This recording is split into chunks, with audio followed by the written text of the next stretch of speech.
The story begins with the image of a man with dark red hair, whose eyes are closed. Then he gradually opens them. His eyes are purple. Instead of pupils, he has a star with 4 ends placed in a circle. He thinks, makes a sound. He realizes that he is lying in a complete void, where everything is white and bright. He wonders where he is. Then, after a short thought, he reflects on his question, and then asks the question more precisely.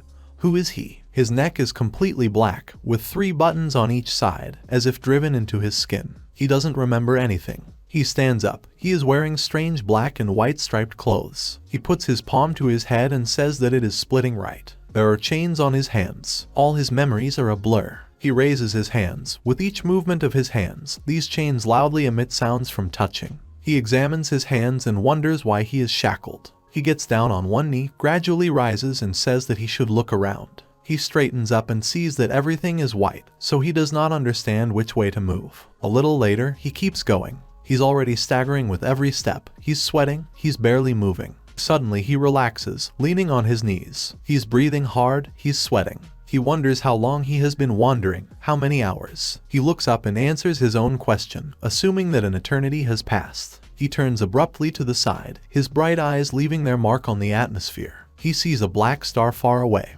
He rejoices because he understands that there is something there. He starts running hard in this direction, saying he knew he couldn't be here alone. He runs non-stop, but with a smile. He stops abruptly, regains his breath. He is horrified. His eyes are wide open. He is trembling and breathing heavily. He cannot understand and believe what he sees. In front of him lies a girl in the same uniform, but without chains. Her eyes are white, as if without pupils. Blood flows from her mouth and whole body. The guy covers his mouth in horror. He abruptly falls forward to his knees, as if from madness, asking himself what he is at all. What killed this girl? He begins to tremble even more. His teeth are clenched. Sweat flows more actively from his face. He tells himself that he needs to calm down. Thus, he restores breathing by paying attention and diligently inhaling, then exhaling. Somehow something clicked in him, and suddenly all the horror and disgust were gone. He looks at the girl intently and confidently without pity and bitterness. Suddenly someone puts a hand on his shoulder. Startled, he turns abruptly and sees another man with long hair pulled back in a ponytail. This man asked him if he had done it. The red-haired guy hesitantly replies that this is not the case. The man, whose eyes are burning with blue light, believes him and says that it looks like he is not lying, because her chest is opened. He does not think that he could do it with his bare hands. The guy squeezes the palm of this man, who helps him get up. This guy gets up and asks him if he has any ideas where they are. He replies that he doesn't have the slightest idea either. He doesn't even remember his name. The guy with purple eyes asks him to tell him how he took off his chains. A man with blue eyes looks at his own and does not understand what chains he is talking about. He unclenches his fists and kneads his hands, saying that he did not have them. That guy sighs heavily. Suddenly, someone announces that the participants have been identified. Some papers begin to fly in the air, one of which contains the name of Reyan Asura, who is 79 years old, looking for his sister. That man notices it and shouts that it's there, pointing up. The guy abruptly catches one of the papers and identifies it. He opens the paper and asks what it is. He sees that name, age, and the fact that this man is looking for his sister and assumes, asking himself the question, it must be him. A man reads his paper. He says out loud that the name there is Tengjin Chu, that he is 35 years old, and he also has 3 children and a wife. Then he goes into a rage and starts shouting. What is it at all? Is it really him? He is bitter that he does not remember anything at all. A certain system again announces that it provides weapons to the participants. Here the guy and the man sharply meet their eyes and understand what is going to happen now. Suddenly, starting from the guy's neck, something like a current is carried through the body. These small lightning bolts abruptly envelop his entire body. Now golden and purple energy emanates from him, similar to smoke after being hit by lightning. After a while, a large and long weapon with sharp ends of red color appears in the hands of this guy, and the rest of the base of the weapon is black. The system again gives an alert that he has only 5 minutes to kill his opponent. That man also has weapons. He has something like large forks with sharp ends in both hands, like the trident of the Lords of the Oceans. The system tells them that if they don't make it in time, their suit will give out a discharge of electricity that will kill them, and the system also says that the winner will become a god.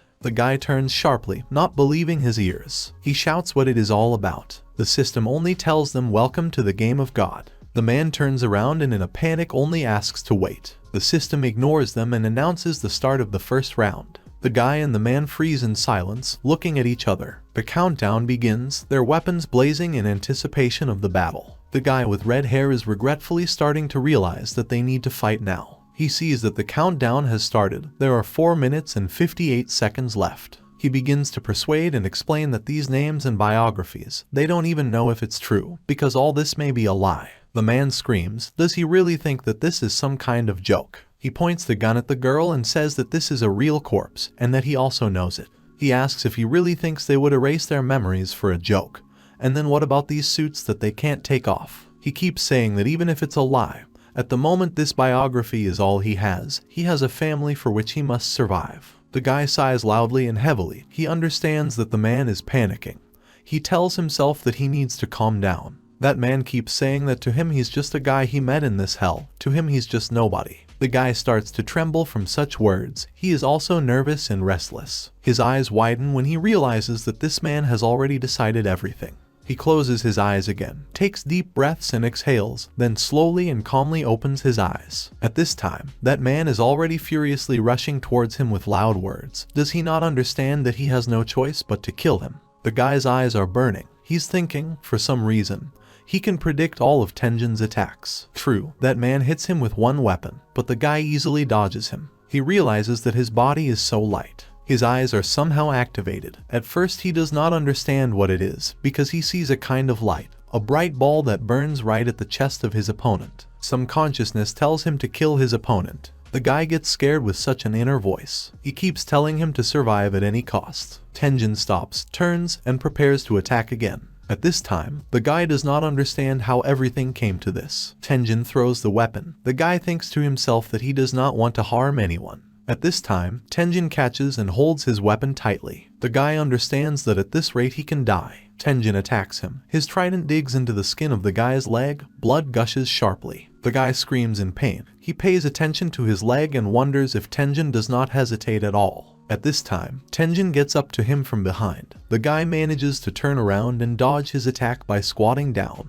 The next step, he swings his weapon sharply and hits the opponent's stomach and chest. He growls in pain. The guy falls on his back because of a punctured leg. He groans in pain and tries to pull this weapon out of his leg. Tenjin is also moaning in pain. He covers his stomach. The guy clutches the weapon, trembles all over and is afraid. But in the end he gathers himself and abruptly tears the weapon off his leg. The blood goes on without stopping. The guy starts to shed tears. He breaks the handcuffs with this weapon, thinking that if he could only free his hands, maybe then he would have a chance. He squeezes his lips, tears come from his eyes. He asks the universe in a panic to make it work, and tries to free his hands. He tells himself that he doesn't want to die. The next second, the second trident is absorbed right into his chest. He freezes with shock and pain. He falls on his back loudly and sharply. Tenjin remains in his place without weapons, having hit his opponent with them. The guy is lying on his back, moaning in pain. He can barely breathe. Here Tenjin takes the guy's weapon and says that, does he know that Tenjin is lucky that his hands are shackled? This is a good help for him. He stands right in front of him and says that now he will survive. The guy takes the trident with his other hand, which is in his chest with a trembling hand. He regrets and reflects that he could have killed him earlier. Why then he doubted. Tenjin brandishes the weapon in front of him with all his might. The guy thinks at this time that they are strangers. If it is only between him and this stranger, he would not choose himself. Then his eyes open abruptly. His inner voice tells him to kill Tenjin.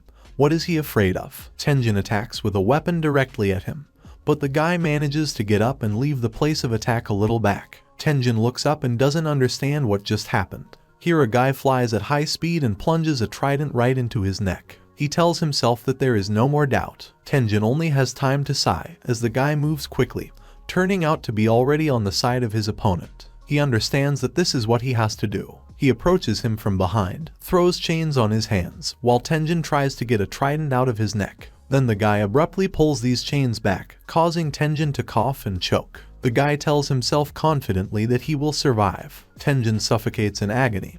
He plaintively asks him to stop, saying that he must return to them. The guy who still has the trident in his chest indifferently tells him that he is sorry. Then he lifts his leg and puts a sharp pressure on Tenjin's back. Then he gathers and abruptly pulls these chains up with a sound. Tenjin's head does not rise in an anatomical position.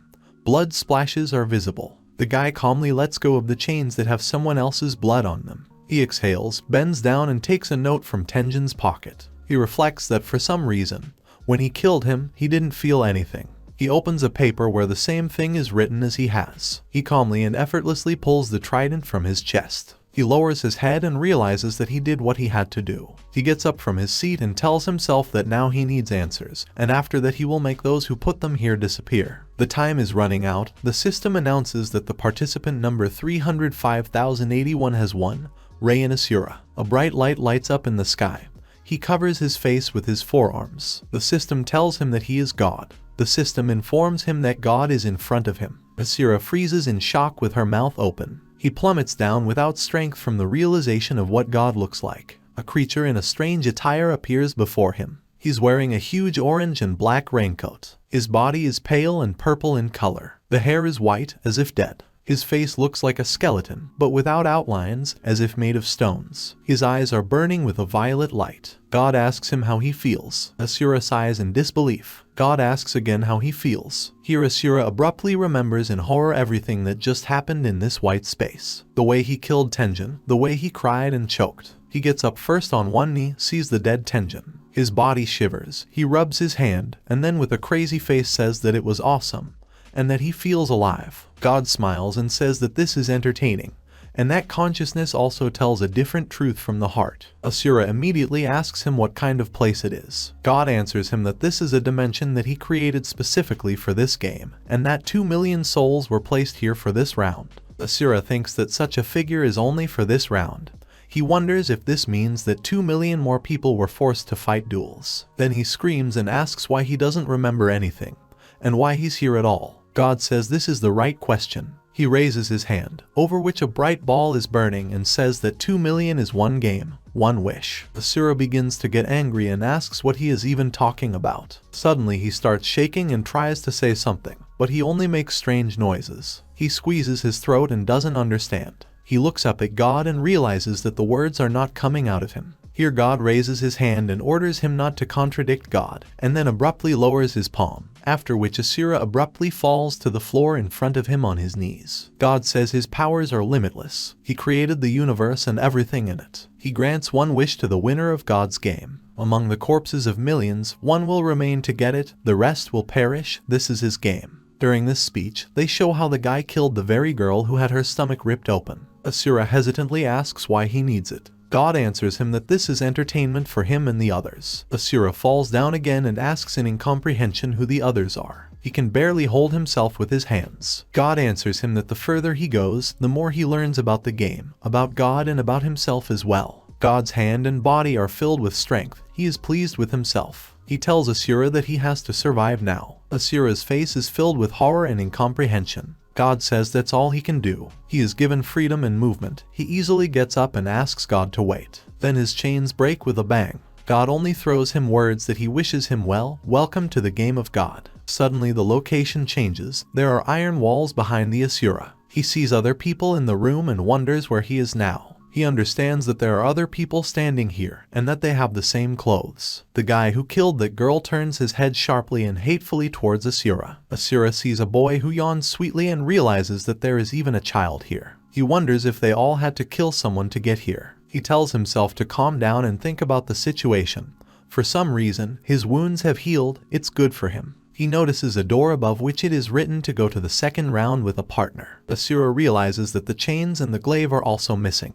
He wonders if they were intended only for the first round. He remembers God's words that now he must survive. This is all he can do to get answers. He must go through this nasty game. Then he realizes that everyone here is his enemy. He clenches his fist. He thinks that in a survival game, everyone will initially remove the weakest. He decides that he should make them think twice before attacking him. He thinks about Tenjin, that if he had survived the first round, he is sure that everyone would have assumed that he was strong, but he killed him. He wonders if it makes him stronger. He approaches another person and still reflects that only the strong will get through these rounds. A robot gets up from his chair and greets him, calling him participant number 305,081. The robot frighteningly tilts his head sideways and asks if he is ready for the second round. Asura is frightened by the fact that this dummy has just spoken to him. The robot already twitches from such a reaction and introduces itself. He is Mr. Eppa, and he is the assistant for the second round. Asura is still thinking that this dummy doesn't even have a mouth. Asura aggressively hits his hands on the table and asks the robot where they are at all. Someone in the crowd tells him that she won't tell him. A certain blonde man scratches the back of his head and informs them that they have already tried to ask everything that Asura is thinking about. This guy with a grin calls his number and asks him what his story is. Asura begins to worry what is wrong with these guys. Are they really targeting him? He tells them that he doesn't know anything.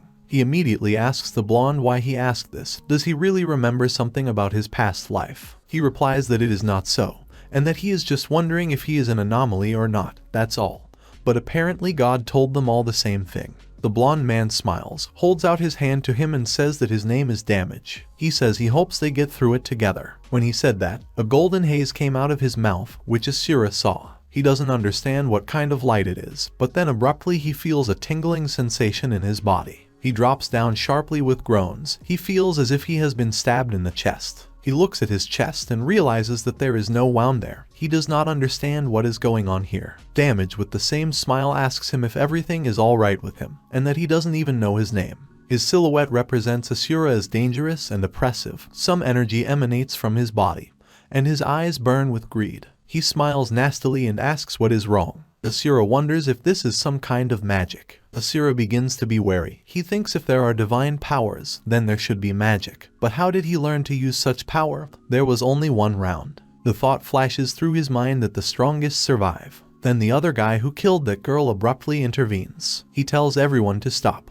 Damage laughs and asks viciously what he's talking about, because he didn't even touch him. Asura turns his head to the side. A guy with an orange raincoat is standing in front of him. He raises his hand. His palm is covered with red energy. He says that bad people like him annoy him. Abruptly, a large sword appeared from his hand. Asura looks surprised, wondering if he has just summoned a weapon. People from the crowd are also starting to worry that he took out a sword. The other guy says maybe the assistant should step in. Damage begins to justify that he doesn't need problems, because he was just checking whether this guy is worthy of being his partner for the next round. The stranger with the sword menacingly tells Damage to ask one of his lackeys. Then he bends the sword towards Asura and says that he will be his partner. Asura doesn't understand if he's talking about him, because he hasn't demonstrated any abilities worthy of advancing him to the second round. He's thinking, anyway, whether he should choose this guy with magic. The Damage gets annoyed because another person stopped it. He's threatening to knock this guy out with a sword until the next century. Asura understands that now is not the time to think about why he chose him. He quietly gets up from his seat, approaches the stranger, introduces himself and holds out his palm. He says to himself that this is a good opportunity. If he gets together with someone strong, maybe he will survive the next round. This guy shakes his hand and says his name is Taekta Shinjun. He turns around and offers him to go with him to the next round. Asura offers him something to ask the doll. The robot is indignant and says that his name is actually Eppa, Mr. Eppa. Asura hesitantly says that it is true. He asks Taekta if they should ask Mr. Eppa about the next round. Mr. Eppa tells them that the instructions for the second round will be transmitted as soon as they leave the room. There will be no additional information. This room is only needed for them to find a partner, that's all. Taekta says he heard him, so let him go already. Taekta doesn't want to waste time here. Asura does not want to waste time. Why should he hurry in such a situation? Taekta walks up to that door and squeezes its handle. He opens the door, and behind it is darkness and darkness. Asura does not understand if this door leads to emptiness. Taekta confidently steps forward. Asura in fright asks him to wait. Taekta doesn't listen to him and continues to take steps. Abruptly, the darkness changes to space. With each step, steps appear under Taekta's feet, adjusting to his gait. Asura freezes when she sees this track out of nowhere. Damage appears from behind and asks him if his name is Asura Reyan. He smiles and says that they will see each other again. Asura is silent and also takes steps forward, moving away from the Damage and his team. He angrily says that no, they won't see each other. He catches up with Taekta and calls his name. He turns to him. Asura, lowering his gaze, asks why he chose him. Taekta replies that his eyes look like someone else's. Then he clarifies that his eyes, like God's, are purple. Then he explains that they just look like that. That's all. He doesn't know if it means anything. But if it does, then he needs him as an ally. Asura asks, so he only took it because of the eyes. Taekta says that everyone in this room is strangers who hide their abilities, and that in the game of God they are all rivals. In order to defeat enemies, he must blindly trust someone, so he chose Asura. Asura freezes at his words. Then Taekta adds that if he is useless or lets him down, then he will just get rid of him, that's all. Asura smiles. Looking away, he notes to himself that this guy is too straightforward. Takeda tells him that he can't waste time dragging a hindrance around the game. They reach the end of this path and open another door. As soon as the door opens, a bright light lights up, from which Asura hides. Takeda tells him that he must either adapt or die. As soon as they enter this room, the door behind them disappears along with the cosmos. Asura follows Takeda in surprise and sees the other participants. He is not happy about it. He thinks to himself that they are laughing at him. In front of them are a girl with glasses and red eyes, and next to her is an old man with a bald head and a long mustache. He can barely walk on crutches. Asura thinks to himself that old people have no place in this game. Takeda asks him if he has any preferences. Asura does not understand and asks what he is talking about. Takeda asks who they should kill first. Asura sighs heavily in thought. The girl greets them. The old man asks them if they know what will happen in the next round. They would not like to guess. Here Takeda tells Asura not to take a step further. Takeda confidently says that this is enough. The old man grins and asks that he is careful, then asks to tell them their names. Takeda tells Asura not to answer his questions. He sincerely does not understand anything. Then he pulls himself together and thinks that this is right. The more detached they are from their enemies, the easier it will be when they kill them. The girl says that her name is Sarah, and the old man cheerfully waves with his free hand and says that his name is Jiren, and that it's nice to meet him. Asura is embarrassed. He thinks they told him their name anyway. Here the system welcomes the participants and announces that this is the second round. Then a new robot appears with a ball in his hand. He says he will explain the rules. Asura raises his head and wonders if it's really Mr. Eppa. He thinks that the robot looks different, not like a couple of seconds ago. The robot tells that the owner of this ball will earn a point for his team every second. The game will last 15 minutes. At the end, the team with the most points will win, and the losers will be removed from the game of God. He also adds that they can use anything to get possession of the ball, including murder is allowed. However, if the ball falls out of the platform, both teams will lose. After the explanation, the robot asks if they have any questions. Jiren asks what it means to be removed from the game. The robot simply and briefly answers that it means death. Then Sarah immediately activates her power. She stretches out her hand to the side. Some kind of wind begins. She says that, as expected from the cruel god running this show, a lightning bolt appears right under her palm. She gets a golden arrow. She says that God is a cruel bad person. Asura, in a panic, asks her to wait and asks how everyone knows how to summon a weapon, because no one taught him this. Takeda asks him if God didn't tell him. He sadly replies that no, he didn't answer most of his questions. The robot thinks about it and says that it's interesting. If God decided to hide some rules of the game from him, then it's not his business. After these words, he just throws the ball up. He announces that he is starting the second round, calling the game. He throws the ball. Sarah and Jiren are frozen waiting at the start. The old man shouts that he caught the ball, but it falls with the ball because he did not calculate its weight. The ball fell right to him on the street. He fell on his back. The robot says that he forgot to say that the ball is quite heavy. The old man gets up and calls him a stupid dummy. At this time, Asura is worried, remembering that his words were shackled in the first round against Tenjin. He thinks to himself, agreeing to kill the decrepit old man first. Here Takeda repeats this phrase and rushes like lightning to the old man who has the ball in his hands. The old man gets scared, not believing with his eyes that he is already here right in front of him. Takeda swings his sword, but his blow is reflected by Sarah, putting a stick in the form of an arrow in front of him. From the contact of their weapons, a sharp sound and light are formed.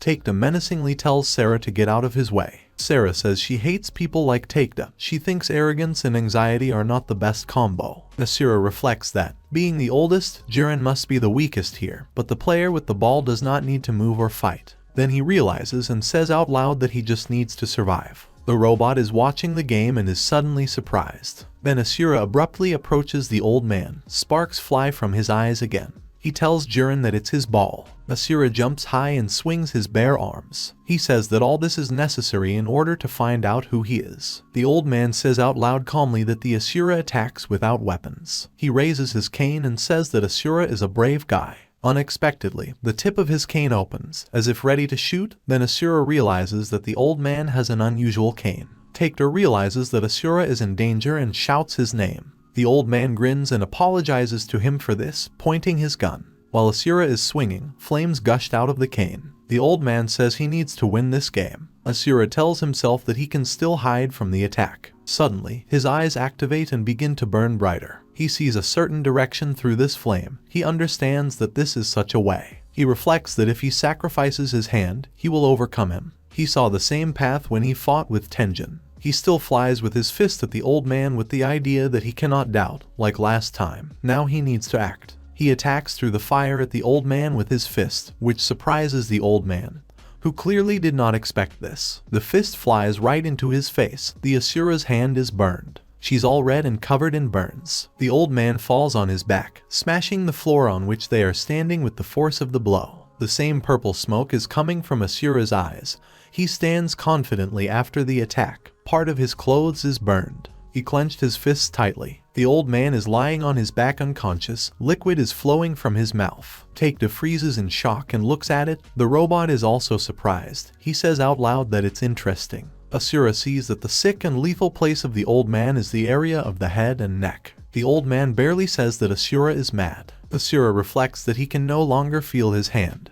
But the old man is vulnerable. If he steps on his skull, then he can do it. He stands in front of him, clenching his fist, burned almost to the end. He holds out his hand and examines it, thinking in parallel that killing this unarmed stranger cannot be the only way to win. Asura sighs and picks up the ball from the floor. He is suddenly asked, because it's those eyes, isn't it? Asura freezes in place. He is told that this is his strength. Asura immediately reflects that if we talk about strength, then Take-Da says that Asura uses magic like the guy whose name is Damage. He sees the ways leading to victory over the enemy, the natural killer instinct. Is this really his strength? He reflects further that neither Appa nor God has confirmed the presence of magic in this game. And yet, he cannot ignore what his eyes see. Take-Da shouts to him that he has to finish off the old man. Asura activates the eye again and realizes that the path has disappeared because the dots have scattered without showing one dot. Here blood is spilled abruptly. Sarah's arrows pierce Take-Da's chest. Blood gushes. Everyone is terrified. Asura shouts his name in fear. Take-Da falls down on his stomach with a huge arrow on his back in the area of the shoulder blades. Sarah abruptly appears in front of him and asks if he really thinks he has time to doubt before taking someone's life. Asura gets scared and wary. Sarah clenches her fists. Lightning envelops her whole arm. She pushes off from her leg and flies straight to him with her fist, saying that cowards like Asura should have died in the first round. Asura's eyes open wide. His pupils reflect Sarah's silhouette. Something cracks sharply in front of his gaze. Asura skillfully and deftly dodges her punch to the side, holding the ball firmly in her hands. He thinks to himself that she is so fast. Sarah prepares immediately for the next attack. Asura thinks to himself that he needs to leave before. His thought interrupts the capture of his leg. He looks down and sees that it was the old man who grabbed his leg. While he was trying to make sense of what was happening at all, Sarah flew from above to his jaw with her knee. Asura falls on his back, blood sprayed from his mouth. Sarah immediately wants to attack a second time, swings her leg and hits him right in the head. Asura falls from the blow, spinning in space. He still doesn't let go of the ball and tells himself he has to hold on. He gets up on one knee and thinks that if he only buys a little time.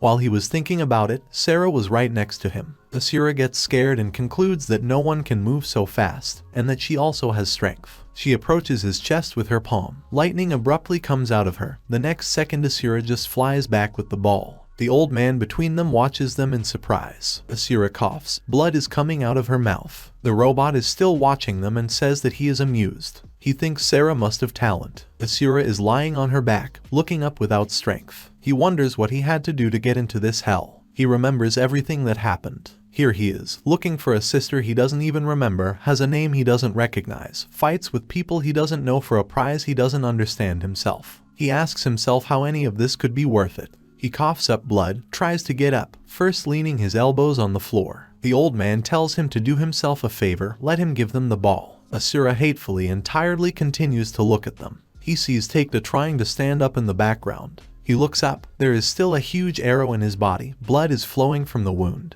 He is angry and furious. He puts one hand on this weapon and takes it out of his body. It begins to burn again. The veins have arrived and become noticeable on the cheekbones and temples. He is enveloped in strength and energy. Sarah approaches Asura and says that the pain can be stopped. The robot continues to look at Asura and ask why he is fighting, why he wants to survive, not knowing anything about what he can lose. Asura says to himself that he wants to find his own reason to live. His eyes are burning with bloodlust again. He wants the truth. Asura smiles sharply and asks, laughing at the phrase that pain can be stopped. Then Sarah and the old man understood Asura's plan. Their faces were shrouded in horror. They asked him to stand still. Here Asura jumps back across the border with the words that they are right, and that it is really possible. Abruptly, someone holds him by the leg. He himself is upside down and realizes that it was close. Sarah calls him stupid and asks if he really wants to ruin them all. The old man holds the girl from behind with both hands. Sarah shouts to him that if he is going to die, then let him jump without a ball. As a result, they pull out Asura. The old man regains his breath. Sarah looks at him angrily. Asura is also breathing heavily and asks why they want to live. Sarah stands up abruptly and asks in a rage what he's talking about. She tells him with a hateful look that she has nothing to say to a short guy like him. Then abruptly they hear a sound, and Asura and Sarah freeze in place. Sarah slowly turns back to the old man. He calls her name in a drawling voice and says that he is sorry. Asura is sitting in complete shock from the situation. The old man was pierced through by Taekda. Jiren, bleeding profusely, tells Sarah that he has relaxed. Sarah's face expresses surprise mixed with dislike. She clearly hadn't expected this. Taekda pulls a sword out of the old man's body. He falls forward with a sound without strength. Taekda says that it was necessary to finish him off. Then Sarah flies to him in a rage with her fist and knocks Taekda down. His sword falls to the ground with a crash. Asura at this time reflects that he foresaw this. Jumping off the platform, he forced Sarah and Jiren to focus on him, giving Shinjin time to recover. Sarah continues to punch Taekda in the face. Asura doubts again. He understands that the course of the battle has changed, but he doesn't know if he can do it. He sees the old man trying to get up, blood flowing from his chest without stopping. Unexpectedly, Jiren says that he is afraid. That's why he wants to live. He starts saying that they don't know anything about themselves. He must have 3 children who are looking for him, and a wife who died years ago. It still doesn't mean anything to Asura, in his opinion. The old man picks it up and says with a smile that the worst part about all this is that it doesn't mean anything to him either. Asura then understands and realizes something about himself. He gets up from his seat. The old man keeps saying that in the end, they all have no reason to fight. They have no reason to live, except out of fear. The old man with tears in his eyes says that he is afraid of death, this frightening darkness. All people are afraid. After all, they created so many stories about this mysterious unknown, just to cope with fear. Asura gets up and asks if he remembers these stories. The old man bows his head down and says no, they are somewhere in the back of his mind, locked behind a door to which he does not have a key. Then Asura asks, remembering the first round, is fear enough for them to come to terms with what they have done and what they will do again? At this time, Taekda attacks Sarah. The old man is already sobbing loudly, then raises his head to the sky. There is silence. Asura looks at the old man, and then says that he understood him. There are 3 minutes left until the end of the second round. This is indicated by the robot that monitors them from the very beginning of the game. Asura reflects that he has had the ball all this time. He is sure that Sarah will not win. They have too many points. Taekda tells Sarah that this is the end. Sarah then asks in a rage, what should she do then? Really force herself to die? Taekda tells her that it might be less painful than what God has in store for her. Sarah's face is distorted. She is ready to sob and give up. She finally says that it's true, and that she lost on points, but there are still 3 minutes left. After these words, she disappears from Taekda's field of vision. He looks around in panic, looking for her. His eyes widen in shock. Sarah finds herself right behind Asura and says that if she kills them both in that time, then she will live. Asura is wary. She turns to her, not understanding what kind of power she has. Sarah points her arrow at him. At first, Asura thought that Sarah was teleporting for short distances. He remembers when you pierced Taekda's body with a weapon and asked Asura if he really thought he had time to doubt taking someone's life. Asura began to realize that when she uses her powers, she is always followed by a stream of wind, as if she is causing it. When she hit Asura earlier, such a force of impact would not have been possible without sufficient momentum.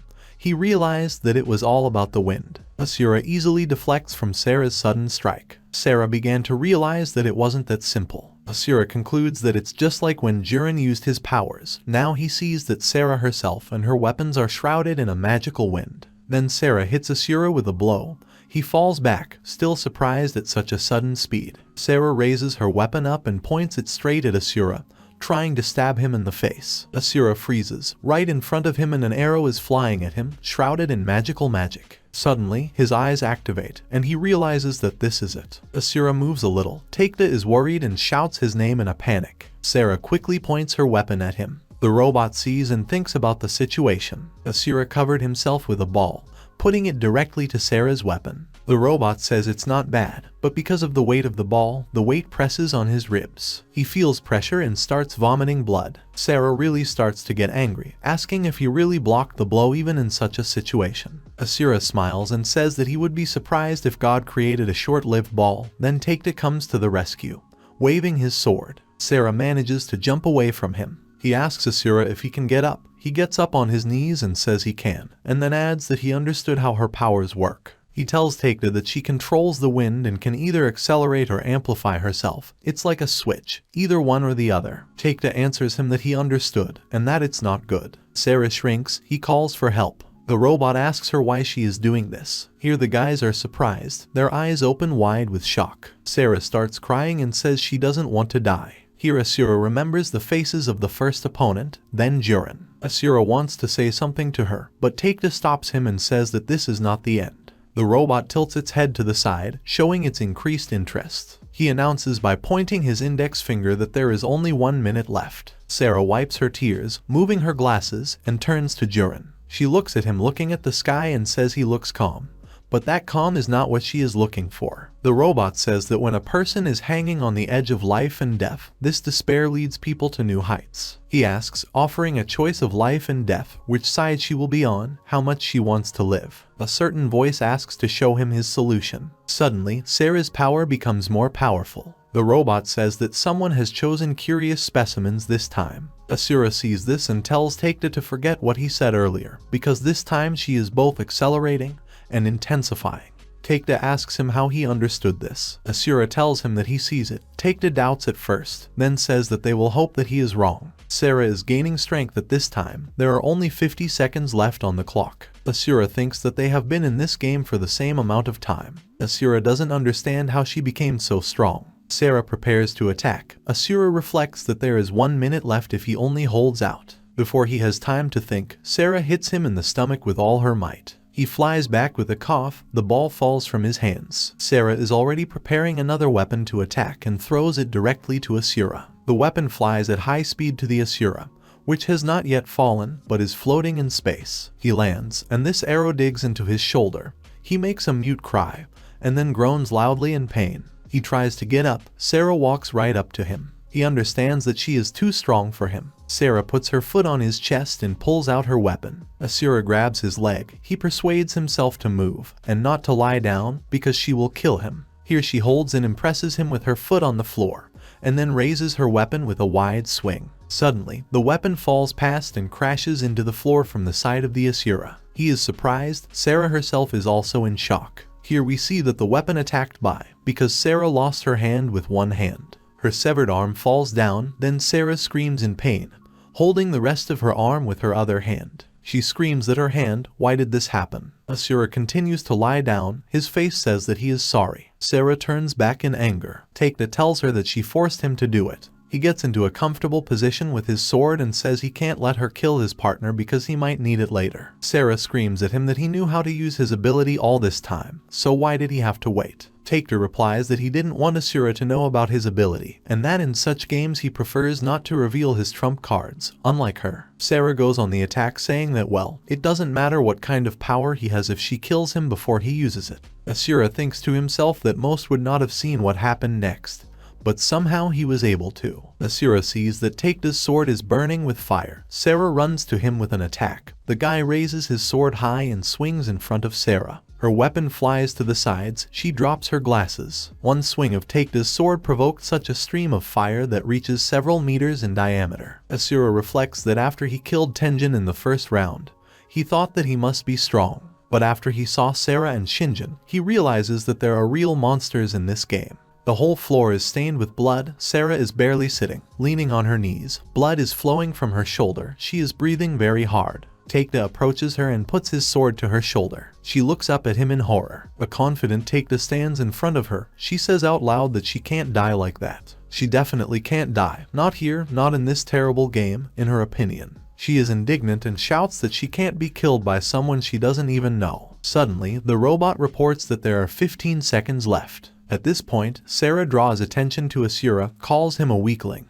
and asks the question, is such a person like him really going to live? She calls him so stupid. Asura listens to her with pity. Sarah cringes and stammers that she doesn't even know who she is. Takeda takes a step and says he's sorry. The robot announces that there are 10 seconds left. Sarah is already crying non-stop and screaming that her younger brother is missing. She asks to stop. The robot says that there are 5 seconds left. Takeda raises his sword and says that he will finish now. Sarah stays where she is with tears in her eyes and her head down. Asura continues to look at them, and the next second sees Sarah's head falling lifelessly. The robot starts clapping them and says it was great. He reports that they won in the second round. Suddenly, Asura's wounds heal. He realizes that he is healing. Even his huge hand burn disappears. His hand is fully restored. He wonders if he survived. Suddenly, Asura's behavior abruptly changes again.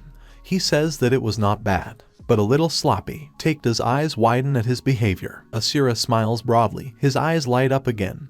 He looks at his palm, then covers his face with it. Takeda cautiously asks if he is fine. He stands up and straightens up, saying that he is fine. He contradicts himself, thinking that what they did was terrible, but he doesn't understand why he still keeps smiling. Takeda says that he showed himself better than he thought, but jumping off this platform was either brilliant or stupid in the end. It worked, but he asks him not to do it anymore. Here the robot asks them to go further now. At the click of his fingers, a door appears. Then he calls the robot names and asks to give him a second. The dummy remains in shock. Asura approaches Sarah's corpse and pulls out a piece of paper from her pocket, reads aloud that her name is Sarah Jones, 18 years old. Takeda wants to interrupt him and asks him to stop, stretching out his hand to take away the paper. Asura dodges and continues to read that she is looking for a younger brother. He angrily tells Takeda that he will remember her name, and that he must promise. Takeda is angry that he is already blushing. He's against promising a dead woman. Asura turns away and says that it is still a promise. If they meet her younger brother, they will save him. Takeda folds her hands in front of her and says that Asura is too idealistic for a death game. If they meet her brother, they will most likely have to kill him. Asura approaches the old man, takes a note from him and begins to read that Jurin Kuro,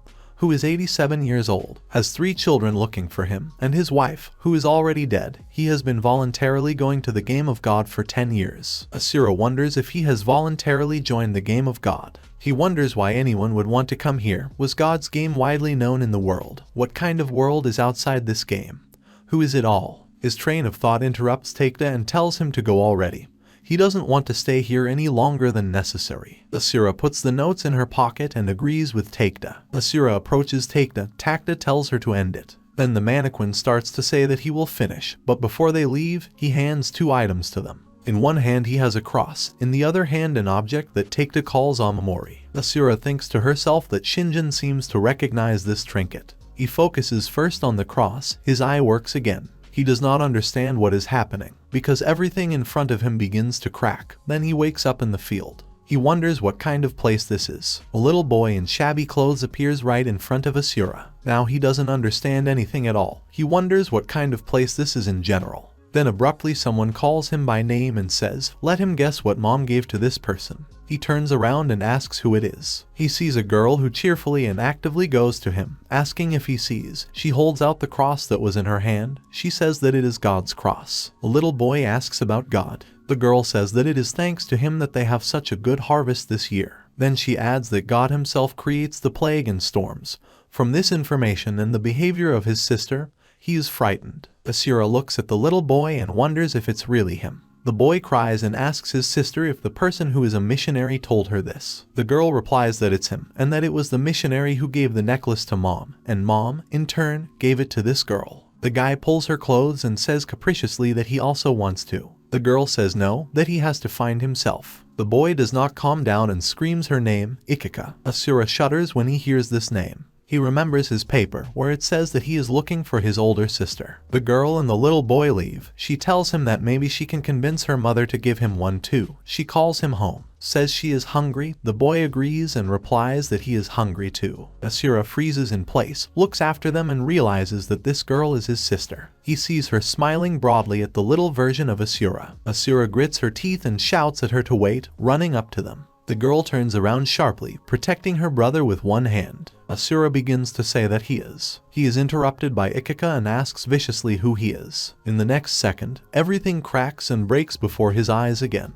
Asura is crying. Fragments are flying in front of him, where there is a reflection of Ikika's face. Another fragment is his face in a small version. Returning to the god game, Asura is sitting on the floor with his head down. He calls Shinjin softly. They are both in a sitting position in front of the mannequin. Here Takeda gets up from one leg. He continues to look at Amamori. Asura angrily asks the robot what he did with them at all. Eppa smiles and asks if it's not clear to him. He gives Asura this cross and says that he gave them a gift, gave them a reason to live. Asura carefully looks at the cross and reflects that his reason to live. He appeared in the form of a girl whom he did not recognize. He clutches this cross and thinks that he still felt that she is all he has. He is sure that Ikika is his sister. Asura abruptly grabs the mannequin by the collar and asks him, because these are real memories. The robot raises his hand without answering and with a flick of his finger makes the Asura fly away from him by a few meters, hitting the ground again and again. The dummy shakes off the stick and answers him that it's up to him to decide. And also, he asks very respectfully not to touch him anymore. Asura gets up and asks what it even means. Takeda tells him that they will sort it out later. He asks Asura what he will do at all. Will he really beat the robot? Asura is silent and does not answer anything. Here the dummy says with a wide and satisfied smile that he should be grateful because he is one step closer to the answers he is looking for. Isn't that what he wanted? Takeda helps me up and says that's enough. He reaches for the door handle and twists it. Takeda first pushes Asura inside and informs the dummy that they are leaving. The dummy wishes them luck. Suddenly they find themselves in a corridor in blue tones, on the walls of which torches with burning fire hang. Asura wonders where they are now. They look around and freeze when they see that someone is sitting on a chair at the very end. This is a woman with long red hair in knight's armor. She is happy and says that it's great that more visitors have come. Asura wonders who she is. A woman asks them if they like her collection. After this question, he turns around and sees numerous armors lined up against the walls. The woman says that they belong to her favorite applicants. Asura asks her what the applicants belong to. The woman easily replies that this is a game of God, at least in the past. Asura thinks what she means by God's past pastimes. Here the evil Takeda asks them if the two of them intend to continue wasting his time. The woman is surprised by this attitude. Then she starts laughing out loud, loudly and gaily. She's already holding her stomach. She says they really have a couple of selfish bad guys mixed up this time. Those two listen in surprise. The woman says that she likes it, because those who live the longest are arrogant, stupid people who are ready for anything. She starts to get up from her throne. She puts one foot on the helmet of the knight's armor, which lies next to her. With the other hand she holds the chair. Takeda asks her to tell her name without a word of command. She replies with a withering look that her name is Inio. She is the goddess of war and destruction. Takeda tells her that he has never heard of her. Asura panics and says to herself that it is natural because they have forgotten everything, and calls him stupid because she will kill them so soon. The woman really starts to get angry. She asks, he just wants to make her angry. She knocks with her hands and calls Takeda a pathetic bug. Then she calms down, sits back down and says that God made her a judge in the next round. In the third we need teams of 3 people. A door appears behind her. She explains that through this door they will get to the main hall. After that they will have a day to find a third. They can also eat and sleep if they want. She says that in the game of God they don't need any of this, so it's optional only if they want to indulge in such a dubious practice in their last hours. Takeda tells Asura to go then. He notes to himself that he is always in a hurry. Takeda is the first to go to the door, inside which everything glows as if the sun is there. Asura freezes in place. Inio asks him if he is stupid or slow. She orders him to leave here already, like a dog. He asks her if she has seen Ikika Asura. She begins to get angry and asks if she is, in his opinion, his butler or who in general. Asura replies that this is not the case. Inio says that he and his friend are testing her patience. God will not be upset because of him alone, because he understands this. Asura complacently replies that they will see it again. This angers the goddess even more. She says they are getting bolder. She calls his full name and asks if he can afford to worry about someone else. He just keeps silent. Then the goddess asks, then maybe he's worried about himself, thinks that Ikika has the missing fragments of his memory. She calls it a good theory, given his situation. She gets up and abruptly approaches him. She smiles and asks, offering him to make a deal with her. Asura asks if judges are allowed to make deals with participants. She replies that, of course, it is possible. She assumes that he himself understands what his sacred power is, otherwise he would not have gone so far, in her opinion. Asura remembers past battles and thinks about the sacred power. The woman puts her hand on his shoulder and says that if God chooses a participant as his champion, The champion receives a second sacred power that will be added to their divinity. The second sacred power would make him much stronger, especially considering that his eyes are not suitable for attacking. He believes that this is a great opportunity. Asura asks her, of course, 2 powers must be better than 1. But is it fair? This question surprises the goddess. She smiles and asks in response, is there anything honest in this game? Such a thing as honesty has never existed in this universe. She says that cunning and strength, there will be a winner on these 2 pillars. The one who will win over the gods will get the most strength in his arsenal. But the strong will be able to overcome others with one ability. Asura reflects and agrees with her, because the one who masterfully manages his ability will defeat the enemy only with basic knowledge about his powers. He lowers his gaze. He says to himself that Shinjin was able to concentrate and control the flame. Sarah used her ability to strengthen and accelerate at the same time. These fighters deftly manage their forces, in his opinion. He wonders what about himself. He has no idea how his power works or even how to activate it. It seems to activate at the level of instinct when he is in danger. The goddess says that the winner must be ready to do anything. She asks him if he is capable of it. Asura, after thinking about it, smiles confidently and replies that he is capable of it. The goddess says that this is great. Of course, his words mean nothing to her. She is only interested in the result. If he reaches the 5th round, and he has 3 kills, then she will make him her champion. Here Asura doubts about 3 murders. Here the woman smiles broadly and joyfully shouts that let it be 5 then, making Asura even more nervous. A woman with a good mood says that she will even tell him more about his sister. After all, if he becomes her champion, then she is betting on his winning the game. She is heading somewhere, followed by Asura himself. He asks her why give this chance to him,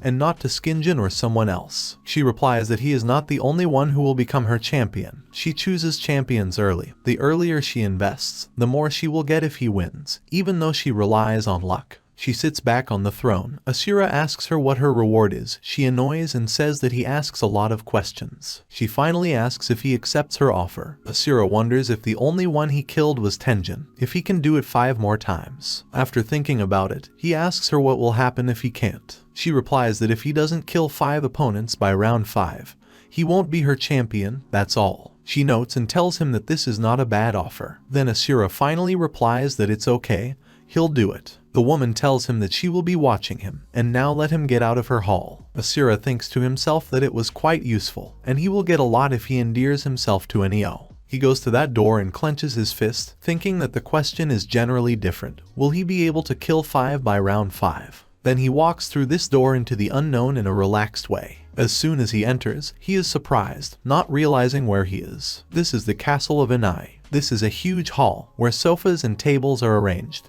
He sees numerous people who enjoy food. Someone eats just rolls, someone fatty meat, chicken, someone preferred barbecue, and someone just salad. He remembers that Inai told him that they didn't need to drink or eat to live. He doesn't understand, so what are these people doing then? He sees them happily drinking and greedily devouring food. He reflects that they only have 1 day to find a third and prepare for the next round. How can they just sit here and pretend that everything is fine? Knowing Shinjin, he wouldn't waste time stuffing himself. He's probably looking for a new teammate, in his opinion, or a new team, given that he just threw him. He thinks, after all, there are probably better candidates here than him. He wonders who is the strongest here. His thoughts are interrupted by the scream of a girl who asks the guy not to touch her. This damage tells her that he thought she was strong. It would be cool, in his opinion, if a cutie like her joined his team. The girl with pink hair says that she is strong, and that he is right. Her partner died in the last round, but she is not going to join the creepy guy who gets to the girl when she eats. Damage starts to get angry with her, saying that he's a streak. He says she doesn't seem to have understood his intentions. Then the girl takes him by the collar, impresses him into the table where the food is placed, that he groans in pain, trying to get out of her hands. Here Asura remains in shock from what happened. The damage is unconscious. The table broke from the impact of his body, the dishes on it. The girl says that, in her opinion, she understood everything perfectly. Perhaps he did not understand her, so she will explain it easier for his empty head. She tears the meat off the leg of a huge beast and tells him to get away from her. Otherwise she will tear off his arm and beat him. Asura says that he seems to know who he would like to see third in their team, whoever she is. This girl with pink hair is confidently going somewhere alone. She is followed by Asura, who reflects that for some reason it seems to him that he should not approach her. He feels that something is holding him back. His eye is activated. He thinks his instincts are holding him back. She turns the corner, he doesn't understand and follows her anyway. As soon as he makes a turn, the girl puts her weapon in front of him, which forms electricity. She asks him why he is following her. He does not answer and continues to be silent. She asks again, so what, will he answer or not? Asura leans on the wall with one hand. He reflects that there is no one nearby, and that she has chosen a good place to oppose him. He exhales, tells himself to be calm, because he must seem confident to her, otherwise she does not even think about uniting with him. He opens his eyes and confidently talks about how he saw her when she dealt with the damage, and that he was very impressed. He tells her that he would like to see her on their team in the next round. The girl asks about the damage. Is he really talking about the blonde she slammed into the table? Asura smiles and says that it is about him that we are talking about. The girl puts away her weapon and thinks. The weapon disappears. She asks him if he is the same arrogant person as the others, or if he really has any use. He scratches the back of his head and starts stammering to say that he would like to think that he is of use. Suddenly the girl turns away from her and tells him then to prove it. Asura remains perplexed on the spot. The girl turns around and tells him to follow her. He obeys and follows her path, looking around. They come to a place where everyone is fighting among themselves. She reports that here they are in place. Asura asks her what they forgot here. She smiles, points her finger somewhere and replies that they will test it now. She points at the man and says he killed her partner in the last round. In front of them are three people, one very tall and pumped up, but with a bald head, one girl with blue short hair, next to them a guy with dark hair who pays attention to them. The girl tells him to defeat him, then she will all belong to him. Asura asks him what she means by this phrase. She coquettishly twists strands of hair and says that it will be whatever he wants. This huge bald man appears right in front of him. Asura understands that he is finished now, because for him he is gigantic. Asura asks her that since he killed her partner in the second round, it means that they were enemies then. He does not understand. Since they both survived, he thought that God was killing the loser. She says that who knows, she claims that she won the round. But God decided to save the life of this bully. She asks Asura why he doesn't ask this bully himself. Asura asks her what her name is. She does not answer his question and immediately asks the answer, what is his name? He answers her. She smiles at the answer and says that she will tell him her name if he puts this bully on his knees. Asura sincerely does not understand why everything is so complicated. He doubts whether it is worth fighting with him at all. He doubts that the participants can die here. God would not want his players to die before the game, in his opinion. He thinks that if this is the case, then this is his chance to test himself against a strong opponent. He thinks to himself that he can't rely on Shinjin or anyone else forever to go through the rounds to find out the truth.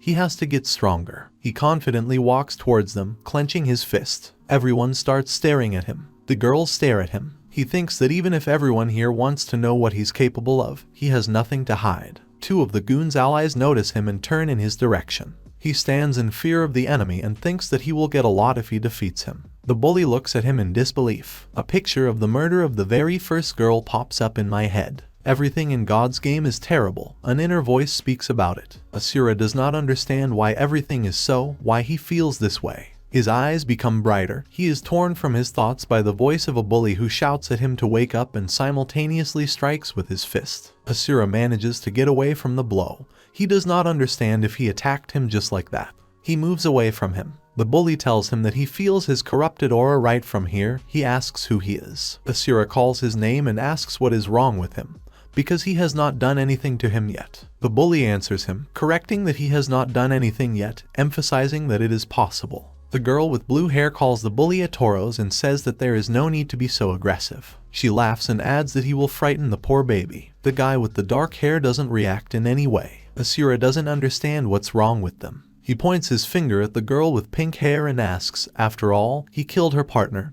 didn't he? Asura adds that if she defeated him, so why is he still alive? Shouldn't God have killed him in the second round? Tauros begins to get really angry.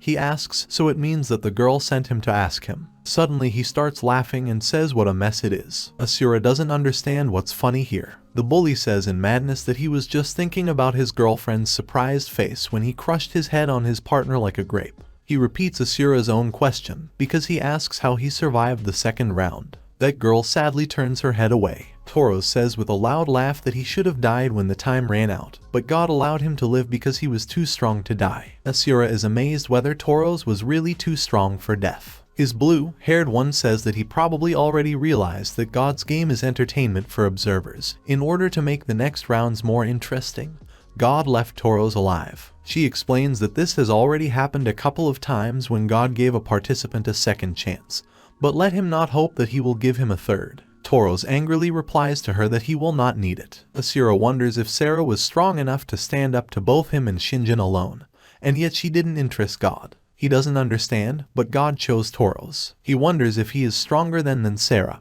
and if this girl defeated toros, then from logic she is the strongest. He starts to worry, but then he tells himself that he should not be afraid, because now he knows what he is fighting for. To find answers, to find his sister and son, he must become the strongest. Toros shouts at him that he can't wait to kill him in the next round. He shouts how he plans to kill him. Asura at this time decides that he should start with him. Toros does not have time to finish the voiceover of his plan. Asura kicks him right between his legs, which makes him crouch in pain and shock. The girl with pink hair begins to rejoice, and Toro's girlfriend is shocked by this turn. Toros kneels in front of him, holding the part where he hurts. His whole body is shaking. He clenched his teeth. Asura immediately swings his fist. He understands that this is not the most honest attack, but against such a giant he needs an advantage. Besides, he really pisses him off. He launches his punch, but it is reflected by the hummock, holding his fist with one hand. He calls him bad words, and then clenches his fist so that Asura can hear the crunch of bones. Here Asura begins to scream in pain,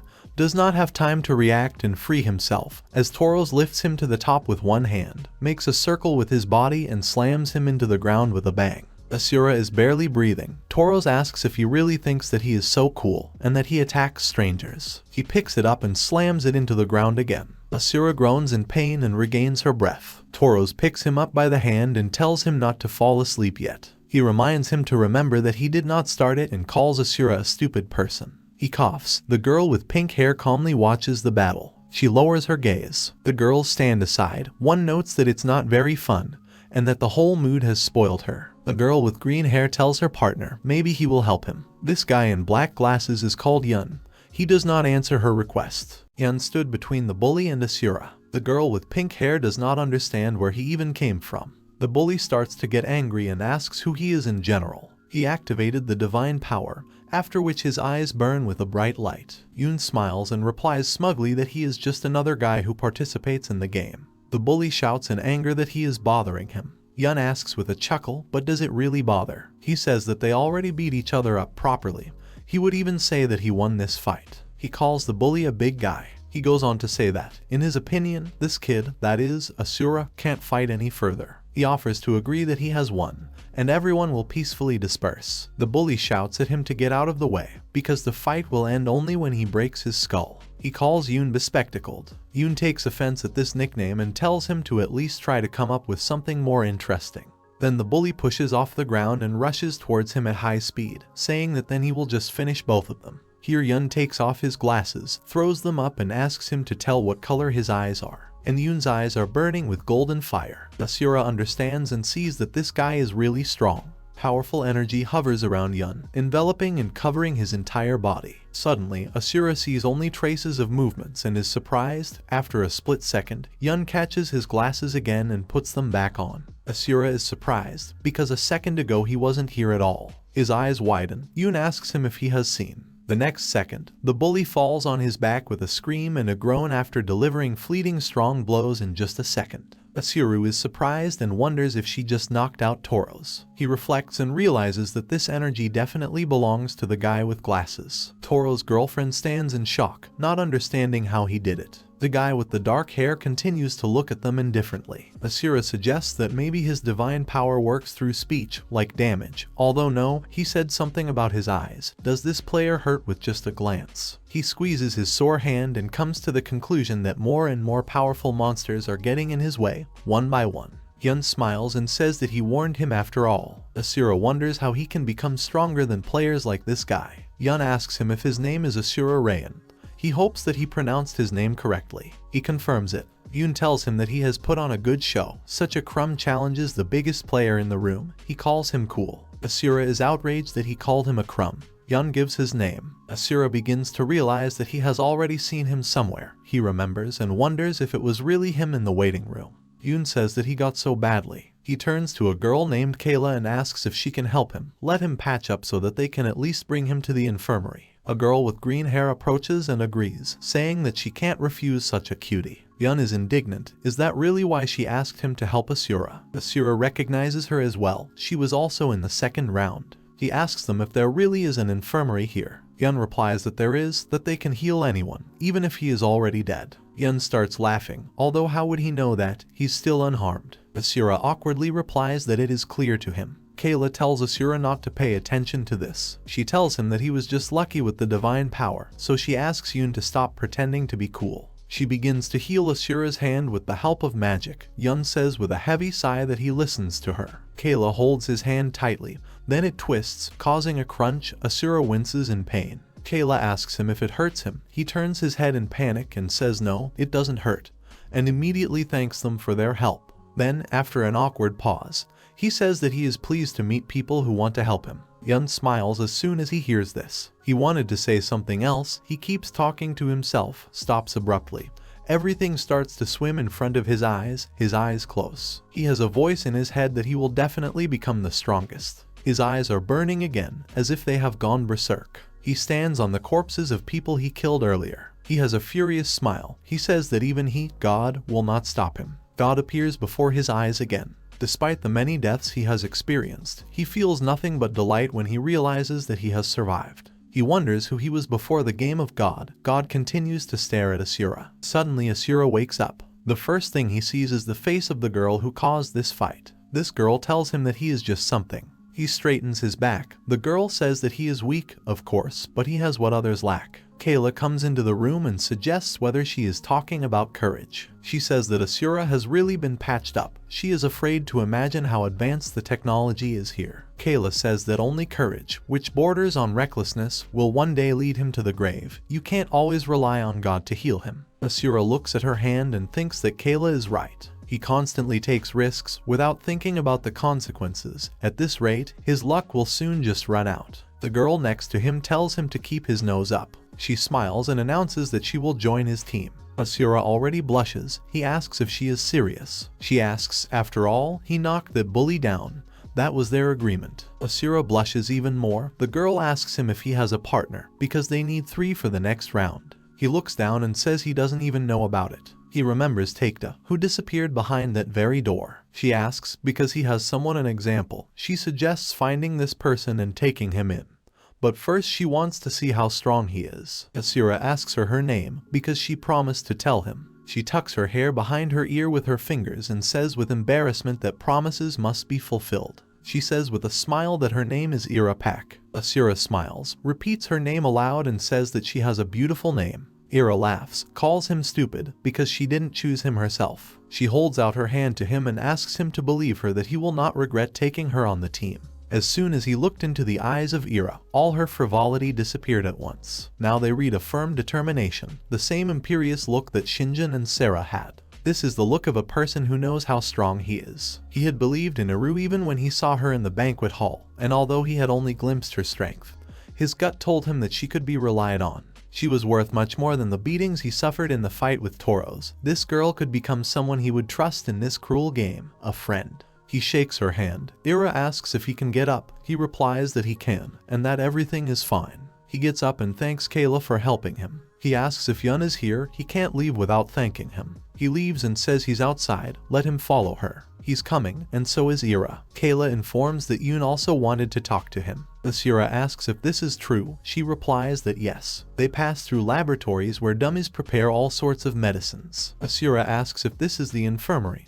Kayla says yes, and these little minions work for God. She says that even if they are dumb, they will easily turn him into a chop if he wants to steal something for the next round, so let him not even try. Asura sighs. Kayla adds that whatever is in these vials, cones filled with green potion, they can heal anything, diseases, wounds, death. Kayla says it's just awesome. Ira with an indifferent face says that joy is gushing. Finally, Kayla says that here they are. Asura sees and understands that here he is, the guy who took down that bully in an instant. Yun stands playing and tossing a coin. He stops, waves and greets them. He calls Asura the Greyhound Boy. Suddenly, Asuru's eyes are activated because he feels some action. In a second, Yun throws a coin with such force that it is next to him in a split second. Asura confidently catches this coin without letting it get to her face. Ira does not understand his actions, and Kayla is angry and asks him not to do nonsense. Yun tells her that come on, he was just checking something. He smiles and says that Asura has unusual eyes, and that this is his divine power. Asura tells him that he is so observant. He asks him to listen and says that he did not come here to challenge him. He wanted to thank him for saving him. Yun tells him to score, he just didn't want to watch that big guy turn him into a cutlet. Besides, he stood up for his girlfriend, and Yun respects that. Ira smiles broadly, and Kayla looks at it with disgust. Asura thinks to herself that he actually just wanted to recruit her. Yun says he needs to tell him something too. He stretches his shoulders. Asura asks him what he wants to say. He suggests Asura to leave his girlfriend and move on to them with Kayla. Asura is surprised by such a proposal. Yun offers to win together in the third round. Asura can't understand if he's really offering to quit the era. He turns to her, thinks that after Yun has shown what he is capable of, anyone would accept his offer. It took him a moment to knock that bully off his feet.